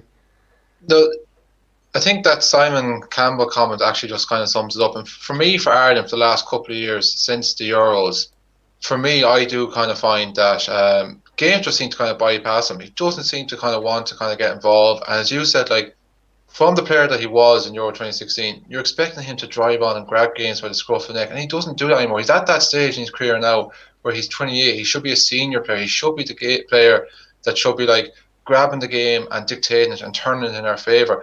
Because I kind of agree with you. Like, you look at him from Burnley over the last kind of couple of years, and like I remember, like, I see him, as you touched on, he always seems to score a goal against you. I remember he scored a great goal against you last season, kind of a side foot from a corner. And I was thinking, great, brilliant. He's going to carry that form into Ireland now. Following a week in Tbilisi against Georgia, he was just so non-existent. And it kind of seems now as if that Ireland form is kind of brought into Newcastle, that as he said, playing his comfort zone. That, like, yeah, John Joe Shelby, like, he might not always work out for him, but he's not afraid to take the risk and play the passes, where Hendrick just doesn't kind of want to do that. And I agree that, like, you look at someone like Jason Knight and Jason Malumbi, I know it might be a level below, but already they seem to be kind of pass him out. Like, you look at Jason Knight, like, he's getting captaincy while he's still a teenager. That has to speak volumes. Where, for me, Jeff Hendrick has just gone backwards over the last couple of years, and he's not the player that he was the last 4 or 5 years. And we talk about Conor Hourihane, and sometimes maybe he can be up and down and everything else like that, but at least he's doing it now at club level. Like, Jeff Hendrick, for me, I don't think, if he doesn't start against Serbia and he's still playing the same way he is now, I don't think he has a case to argue.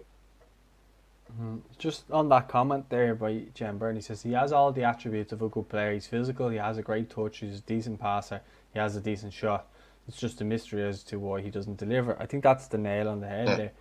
I think I do wonder why he just does. Sometimes you wonder why he doesn't take games by the scruff of the neck, and you're thinking, as he said in that comment there, he has all those attributes, but yet very rarely do we ever see him in the headlines or anything like that. No, he does. He does work hard. I would say in Jeff's defence is I actually think he does work very hard.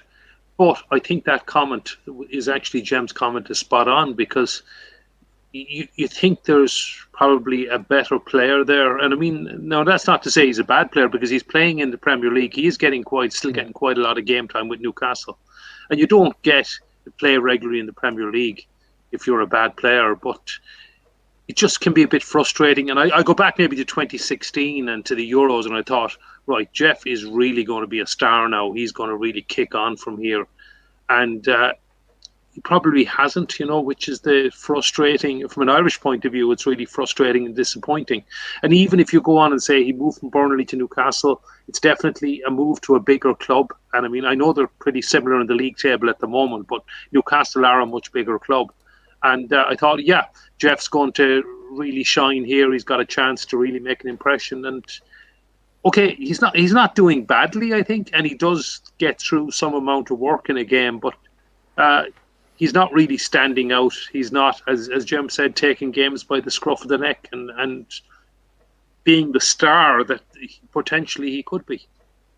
Well, I think as well, Gary, that's all well and good, and I'm not saying he doesn't. I did say he's a grafter, but as far as a midfield player, we need more than that. Like, I look at I look at Jason Malumbi in the international games there that he played in, especially the Wales game, where I looked at him, and Jeff Hendrick's not like, he's not fat or he's not out of shape or anything like that. I'm looking at him and I'm thinking this fella should be able to run with the ball. I look at Jason Malumbi and he carries the ball with him up the pitch. I never see Jeff Hendrick do that. He gets the ball and he gives it. I never see him running at people at all. And I see Jason Malumbi when he gives the ball to someone, he gets in position to receive it as well. He gets himself in an angle to receive it again. So he doesn't just pass the ball and admire it. I think that at times Hendrick's been guilty of that.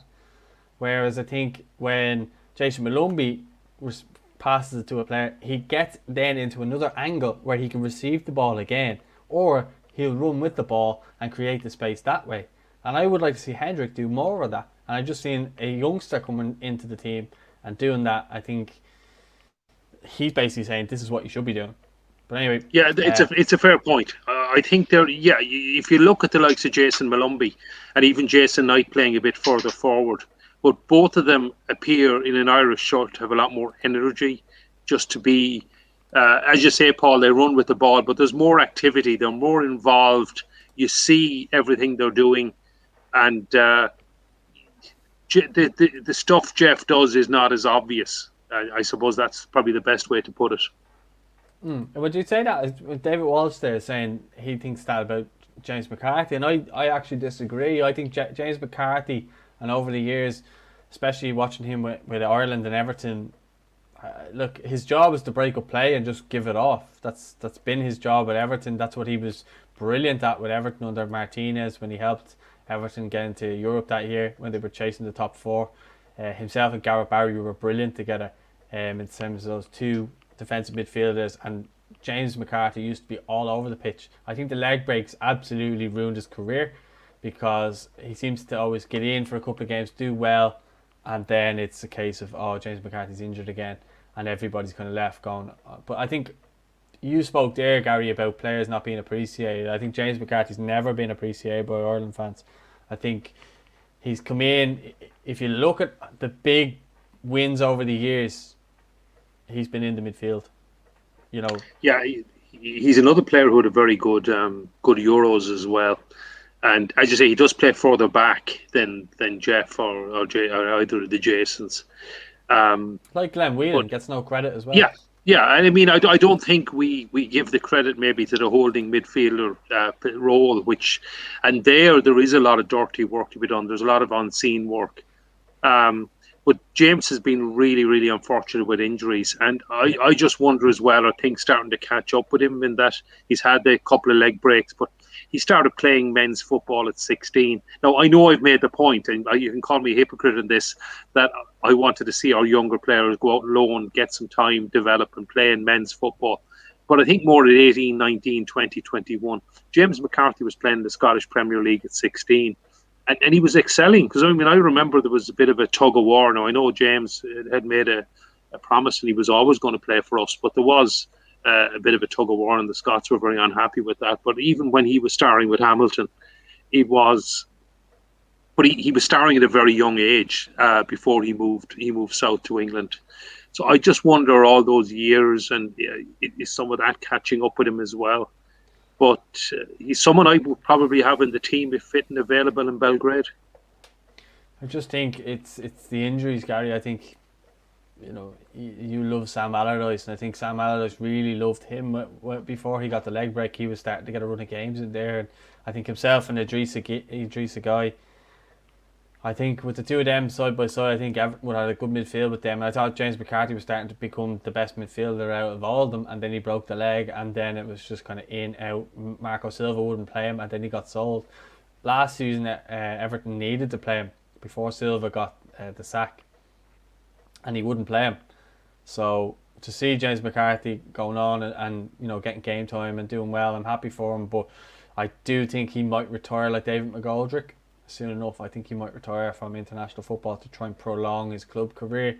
And in this case, I don't really blame him, because you look at a lot of the players that go away on international duty, especially recently, they're all coming away with injuries. Seamus Coleman, and I think James McCarthy had an issue with his dad. His dad passed away, I think, around the time of the England game. So there was that as well. But I think he gets a lot of abuse of it. Like, people were saying that he pulled out for stuff like that. I think when Mick was managing and James McCarthy wasn't turning up to squads, I think it's because he wanted to spend time with his dad, because his dad had cancer at the time. And I think he wanted to spend time with him rather than play for Ireland, because he probably felt like that was going to be the last couple of months he would have together, because we've all seen with footballers how busy they are and they never seem to switch off. When you go from playing club football to international football, there is no switch off, and then you're straight back into a club football environment.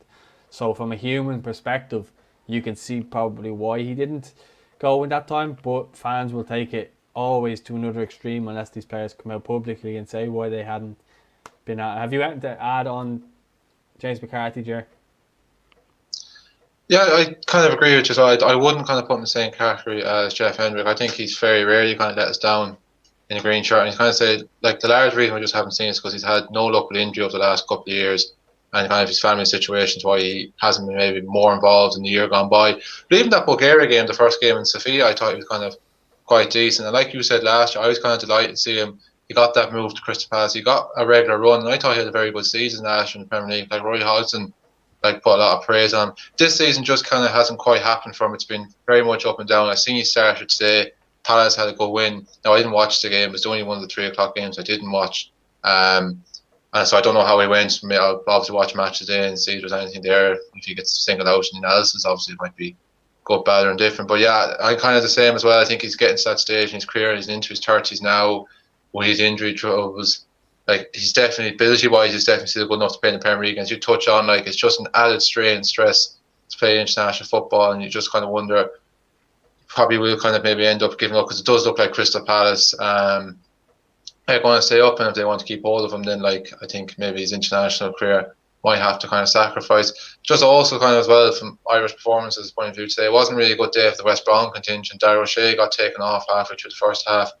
Didn't look like an injury, it looked like it was tactical, and Colin Robinson got taken off at half time. That was very much as well for a tactical kind of point of view. So all around it seems as if none of the Irish players individually today seem to have a great day.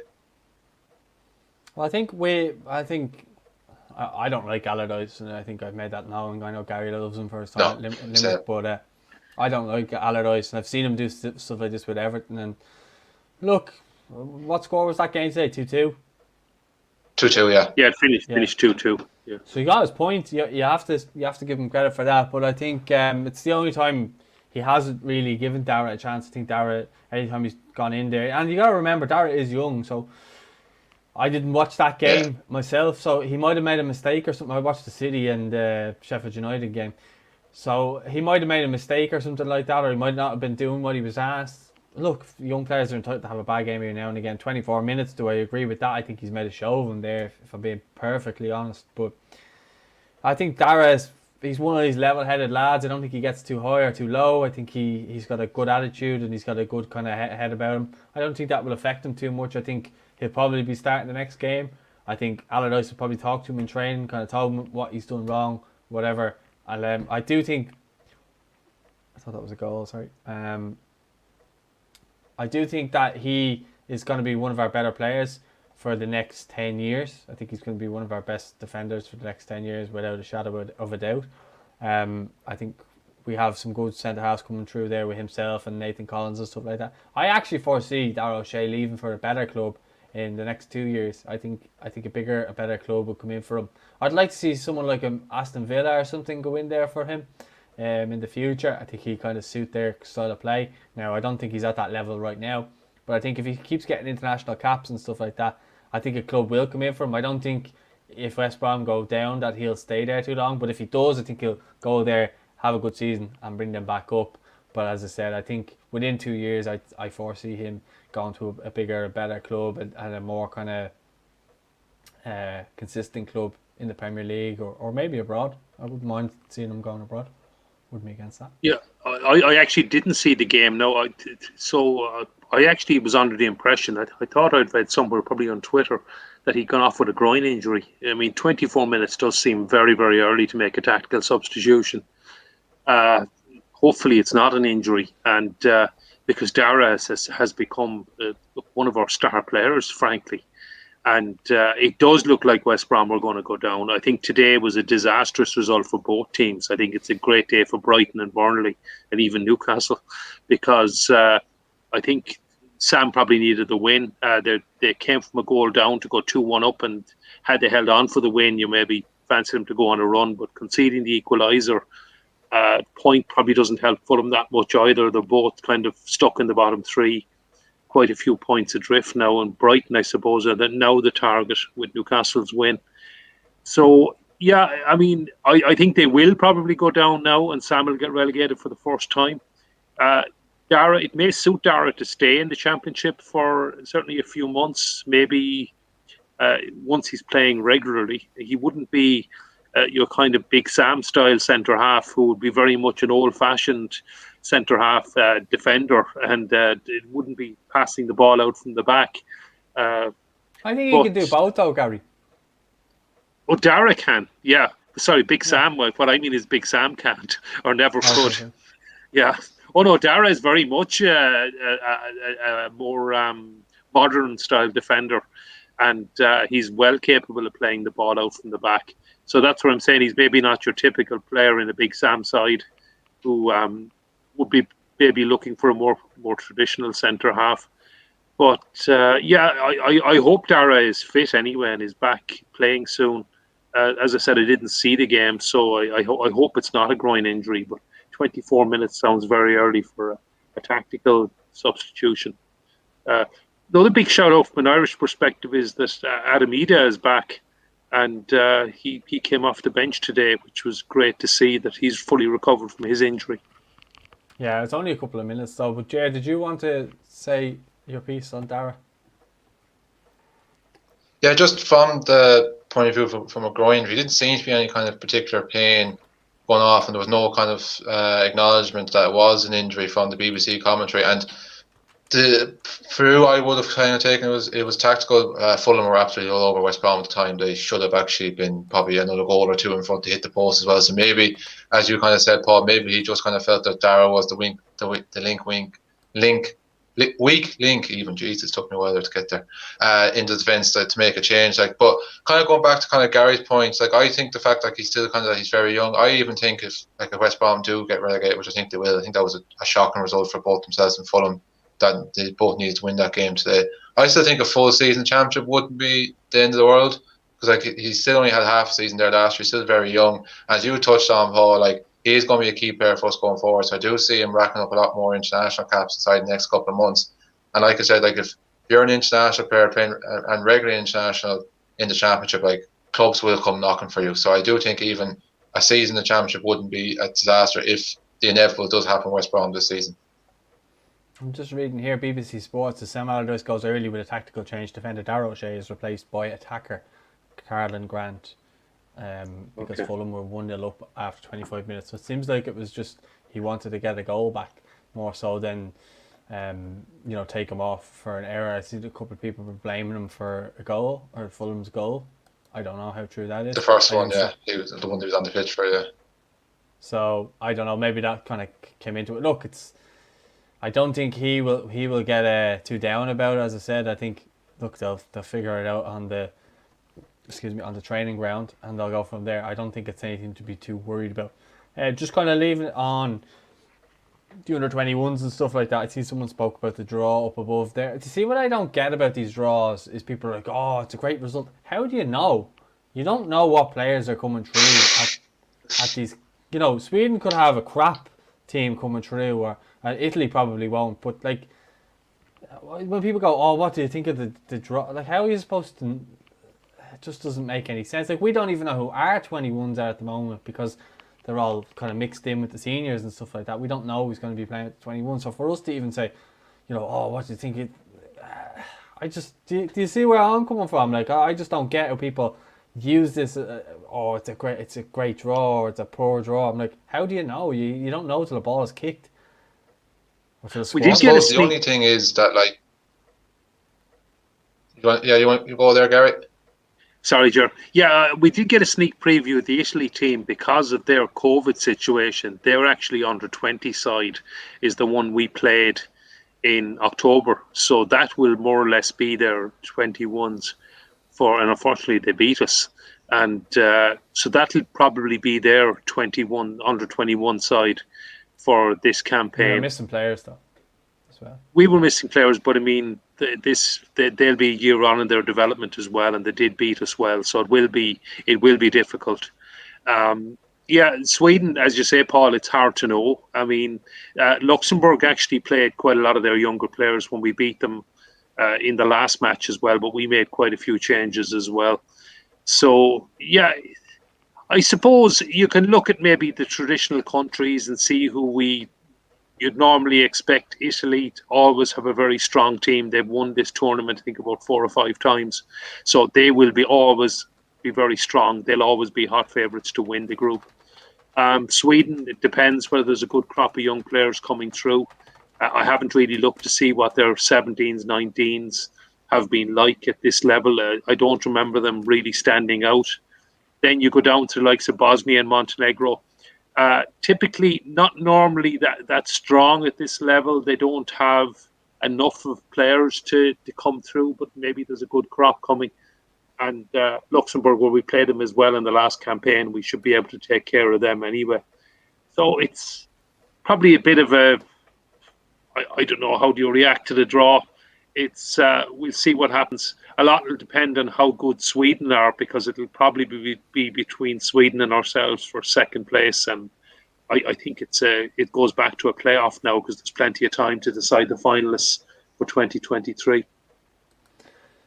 Yeah, Jerry, you were going to say something there before you were rudely interrupted by Gary. I'm only shocking, Gary, shocking. It's just kind of more or less kind of agreeing with Gary, as you're saying, like, how can you go, like, unless like people actually do follow up on these countries at their age groups along the way up from 17s, 19s, and see who qualifies for major tournaments. It probably is kind of the only way. Like, you kind of wonder, how does the seeding work for these? Do they base it on what these age groups are like younger, or what the last 121 campaigns and stuff? Like you touched on for Sweden, for instance, like we battered them both home and away the last group, like, so you kind of would be confident enough maybe from that kind of point of view. As you touched on as well, there's so much uncertainty around the 21s. Like, the only things we know for certain is like the players who are overage, like so Conor Masson are going to move on. Dara O'Shea, who probably finished anyway because he ended up being the senior squad. Aaron Connolly is now overage, but like again, he didn't feature towards the end into the senior squad. And there's more players who are quite young, like that could. Oh, is he? I thought he was gone. Oh yeah, he is, because he turned 21 just there a couple of days ago. So yes, it is. It's if you turn 21 this calendar year, you're still eligible. So yeah, Connolly, but like Connolly isn't going to play. Like he's in the senior team now, and unless something drastic happens, we don't want to happen. Like, so he's not going to be available. And again, like, it could be a similar situation. Like, if you end up playing really well, you could end up then getting called up to the senior team. So it's very, very hard to predict. The only thing I would be optimistic about is we have been strong. That we've got to I expect a lot of the under 19 team that got to the European semi-finals out in Armenia a couple of summers ago. I think a lot of them could possibly feature. Like, so Will Ferry was on the bench with Southampton a lot recently. Again, I agree with Gary. I would be kind of quietly optimistic. Yeah. Jonathan Afolabi as well will be still eligible. He's having a decent season in the Scottish Championship with Dundee. So I'd say we'll be kind of quietly optimistic. I agree with Gary as well. Italy, I think you're just always going to, because of the name, I think you're always going to just expect there's a good team there.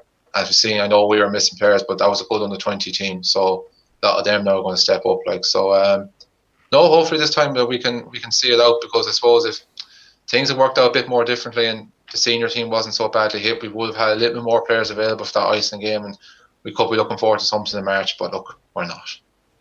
Just another couple of things that Jim Crawford spoke about. He obviously said that he doesn't think John O'Shea would be leaving him, and he doesn't think he'd be moving up to be the assistant manager to Stephen, or assistant coach or whatever. So that kind of rules them out of the picture. And he also went on to speak about John Joe Patrick Finn at Getafe, and he said that they made inquiries for him. They were on a call with him and his mom. His mom's from Cameroon. She's and his dad's from Mayo, Ballyohannes in Mayo, and that's. Oh, it's only off the road from me. Well, there you go. So his dad is from. I thought he was further into the county, but anyway. Well, his dad's there anyway. I don't think his father. I see someone say something about late father, so I think his dad maybe passed away. I'm not 100% sure on that, but I know his mom was on the call with him, and seemed very impressed by it was Stephen Kenny, Tom Mohan, and Jim Crawford were all on the call. So he seemed very happy by the presentation that they laid out, and I think he'll be making a inquiry over the next couple of months to see if he's made a decision yet. So that should be interesting. He's obviously getting a little bit of game time with Getafe. He was with Real Madrid before.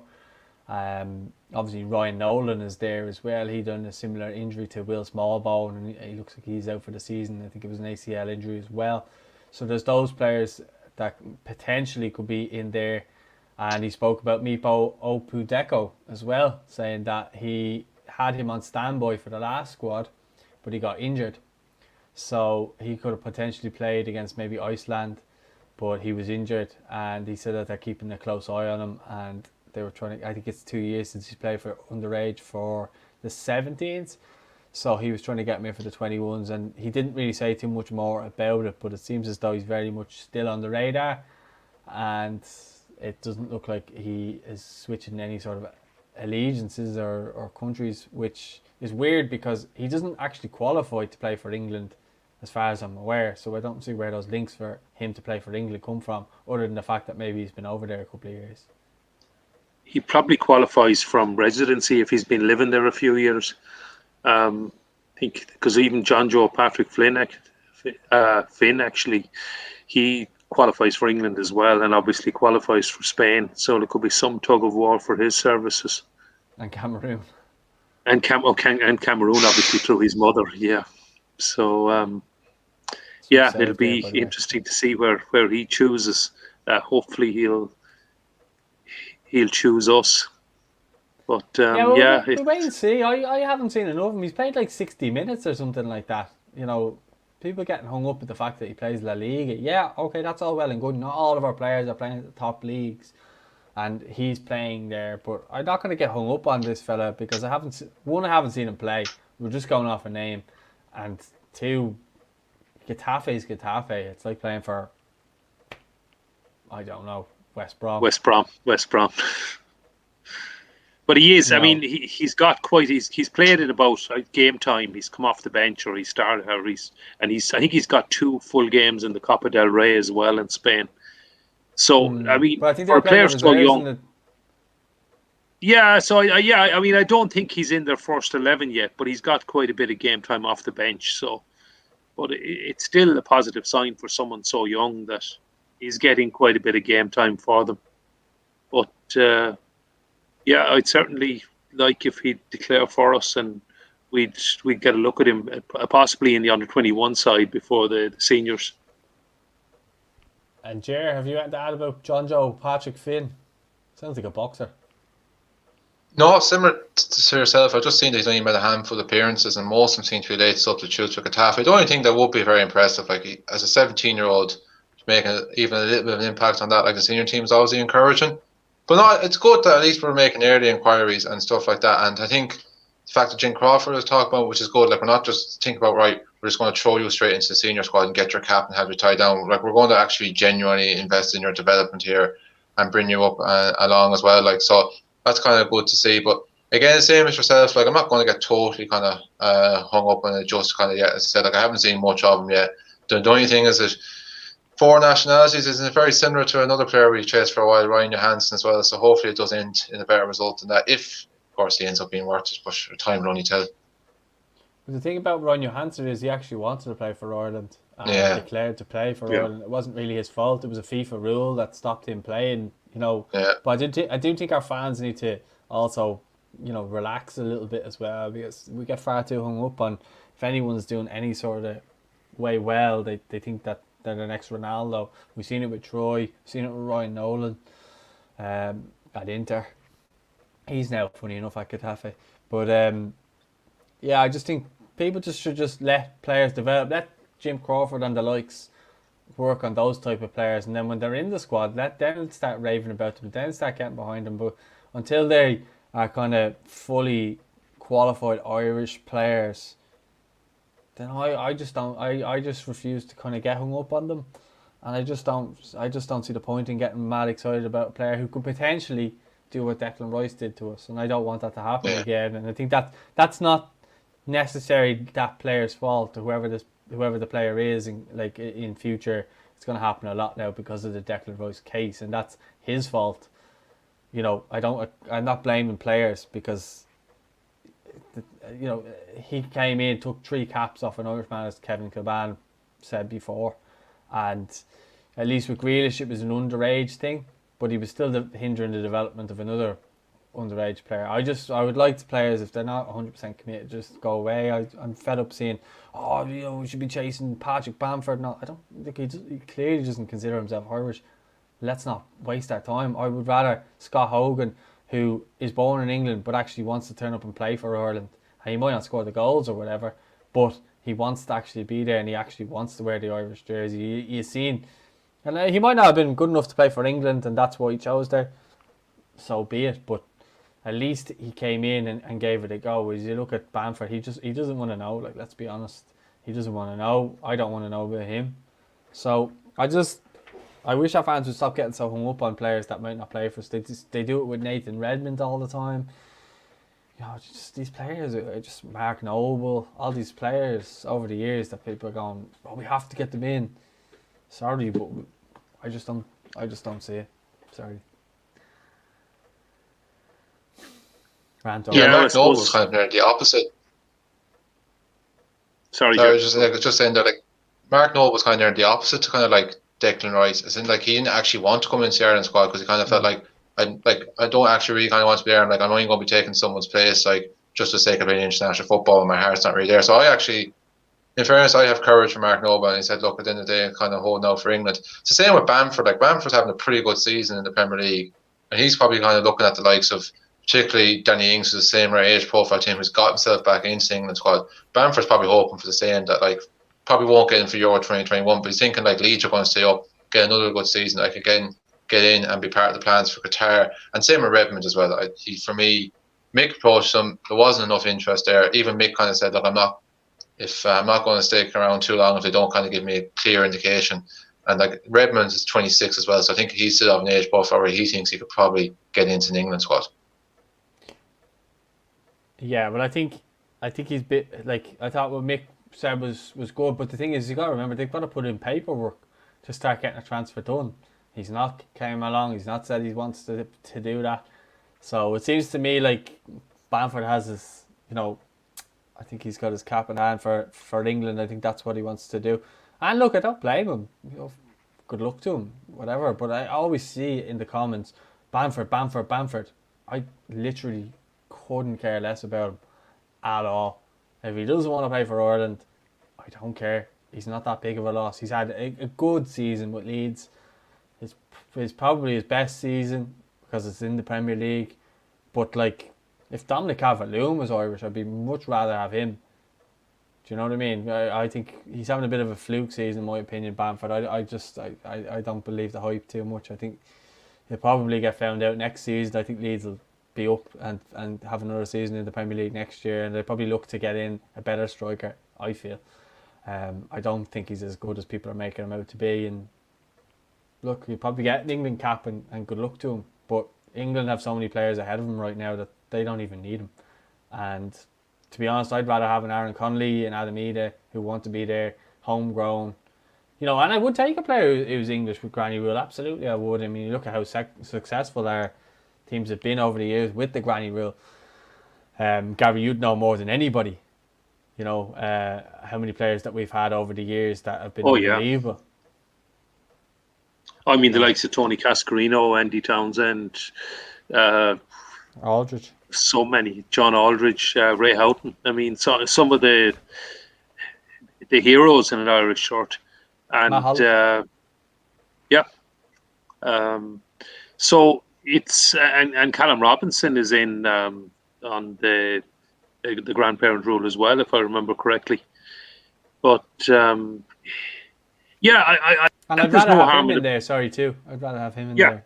I think there's no harm in approaching these players. And I mean, you can ask Patrick Bamford, but if he says no, then it's okay. That's it. I mean, it wouldn't be chasing after them and going down on our knees and begging them to play for us. As Ger said, I'm happy to fully respect somebody like Mark Noble, who said he's English, and even though he wasn't likely to get in the England squad, was not going to play for any other country. well, what else do you say? We'll see who's available. We certainly could do with developing Goal. some more attacking talent. Oh no, it's offside. Goal. It's just Danny Ings had the ball. So it's offside for now, but I think this will be a VAR check. It's Danny Ings for Southampton. It's the least they deserve. They've been all over Aston Villa in the second half. They've had a couple of unlucky efforts, scoreline scrambles, the whole lot. But I think, is he just slightly offside? Is it going to be one of them that his arm is offside? This is going, that for me is going to be disallowed for offside because his arm is offside. I hate that idea. Such a stupid rule. Yeah. It's Yeah. harsh as well. But he can't score I think with they his deserved hand. it. Yeah. Same thing happened Bamford, just as we were talking about. Same thing happened to him against Crystal Palace back in November. What they're doing is they're measuring the part where he can't score his hand. That's what they're doing. If you look at it, it's from where the sleeve is. So they're measuring that to your man's arse, basically. Yeah. Yeah, I'm watching I have watched the second half of the Copa Libertadores, which is still 0-0, by the way, so I can't comment on the VAR decision. So basically, right now, what they're doing, Gary, is they're basically measuring Ings where. And it's offside. Well, you're a little bit ahead of me, so it's not been given anymore. Yeah, But sorry. David Salter says all them lads would have broken a leg to play for Ireland. Times have changed from 30 years ago. I'd sooner have an under-21 player who wants to play than pander to someone who has no interest. I totally agree with that. Obviously, he's talking about Bamford and the other kind of English players that we mentioned that could play for Ireland but just don't seem to have the desire to. And that's fine too, because we don't really want the players who don't have the desire. But the players that you mentioned there, Gary, from over the years, the Aldridges, the Houghtons of this world, they all would have broken their leg to play for Ireland, and we just don't seem to have that anymore. I think loyalty is a little bit gone from the international scene these days. Yeah, I suppose it's easier to switch as well. I mean, back in those days, I think once you played a competitive game underage, I'm trying to remember now because the rule has changed so much, but I think once you played a competitive game underage, you were tied. So now you have the situation like he who shall not be named at West Ham, who managed to get 3 full caps and could still switch to somebody else. So, in fact, even I remember Steve Bruce, he got 1 England B cap in a friendly, and he couldn't. He actually wanted to play for us then, and he was ruled out of ever playing for Ireland. And it's a little known fact that Steve and with his son Alex were in the Giant Stadium at the Italy game in 1994, and the crowd cheering on Ireland. And of course, well, Alex did get to play for us, and then of course went up north. But he was hardly a major loss, in fairness, at the time. But he did get senior caps for both of us. I think Alex Ferguson made sure Steve Bruce didn't play for us because there was a rule at the time he would have been classed as a foreign player and then couldn't play for Manchester United in Europe. No, he wasn't eligible. He got 1 B cap for England, and the rules at the time meant that he wasn't eligible anymore. And even that B international would have been a friendly, obviously. So yeah, the rules were a lot stricter in those days. But well, that's the way they are at the time. I think they're probably too lenient at the moment, and that players can wait so long and change their minds and keep switching back. I mean, you can play competitively at 17, 19, 21, play friendlies at senior level and still switch. Yeah, it's mad. Like when you look back, I don't obviously want to go delve too much into England's history, but you look back to that time when Bruce was in his pomp with United and winning league titles. Like English national team were in a bad place. The shocker Euro '92 didn't qualify for the USA '94 World Cup. You wonder how he didn't get senior caps. Yeah, there were a lot of very talented England players at the time as well, though. So but he probably was a bit unfortunate, given how well the United team were doing. I mean, you'd Mark Wright there, you'd Tony Adams, who else was in centre halves, and Terry Butcher was probably still there. Who else were the England centre halves in those days? Steve Bolt, or has he gone past it? Well, he didn't really play for England either, actually. He was quite a talented player in that Arsenal back four, but I don't think he got too many England Razor caps. Ruddock. So, I think David is right that Alex Bruce played under Stan. That would be. I'm trying to remember the games he played. Would have been Just a friend, played, yeah, just a couple of friendlies, but it would be back around that time. I think it would have been under Stan. I don't think he played under Trapp, but I'm trying to remember now. And then he switched to Northern Ireland and got a couple of senior caps for them as well.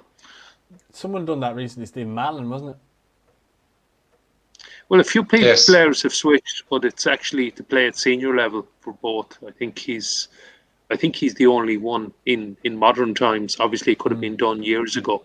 You had loads of dual internationals, but in modern times, I think he's the only one that's got senior caps. The Copa Libertadores looks like it's heading for extra time. By the way, this game's over now. You want to stay on for it, Gary?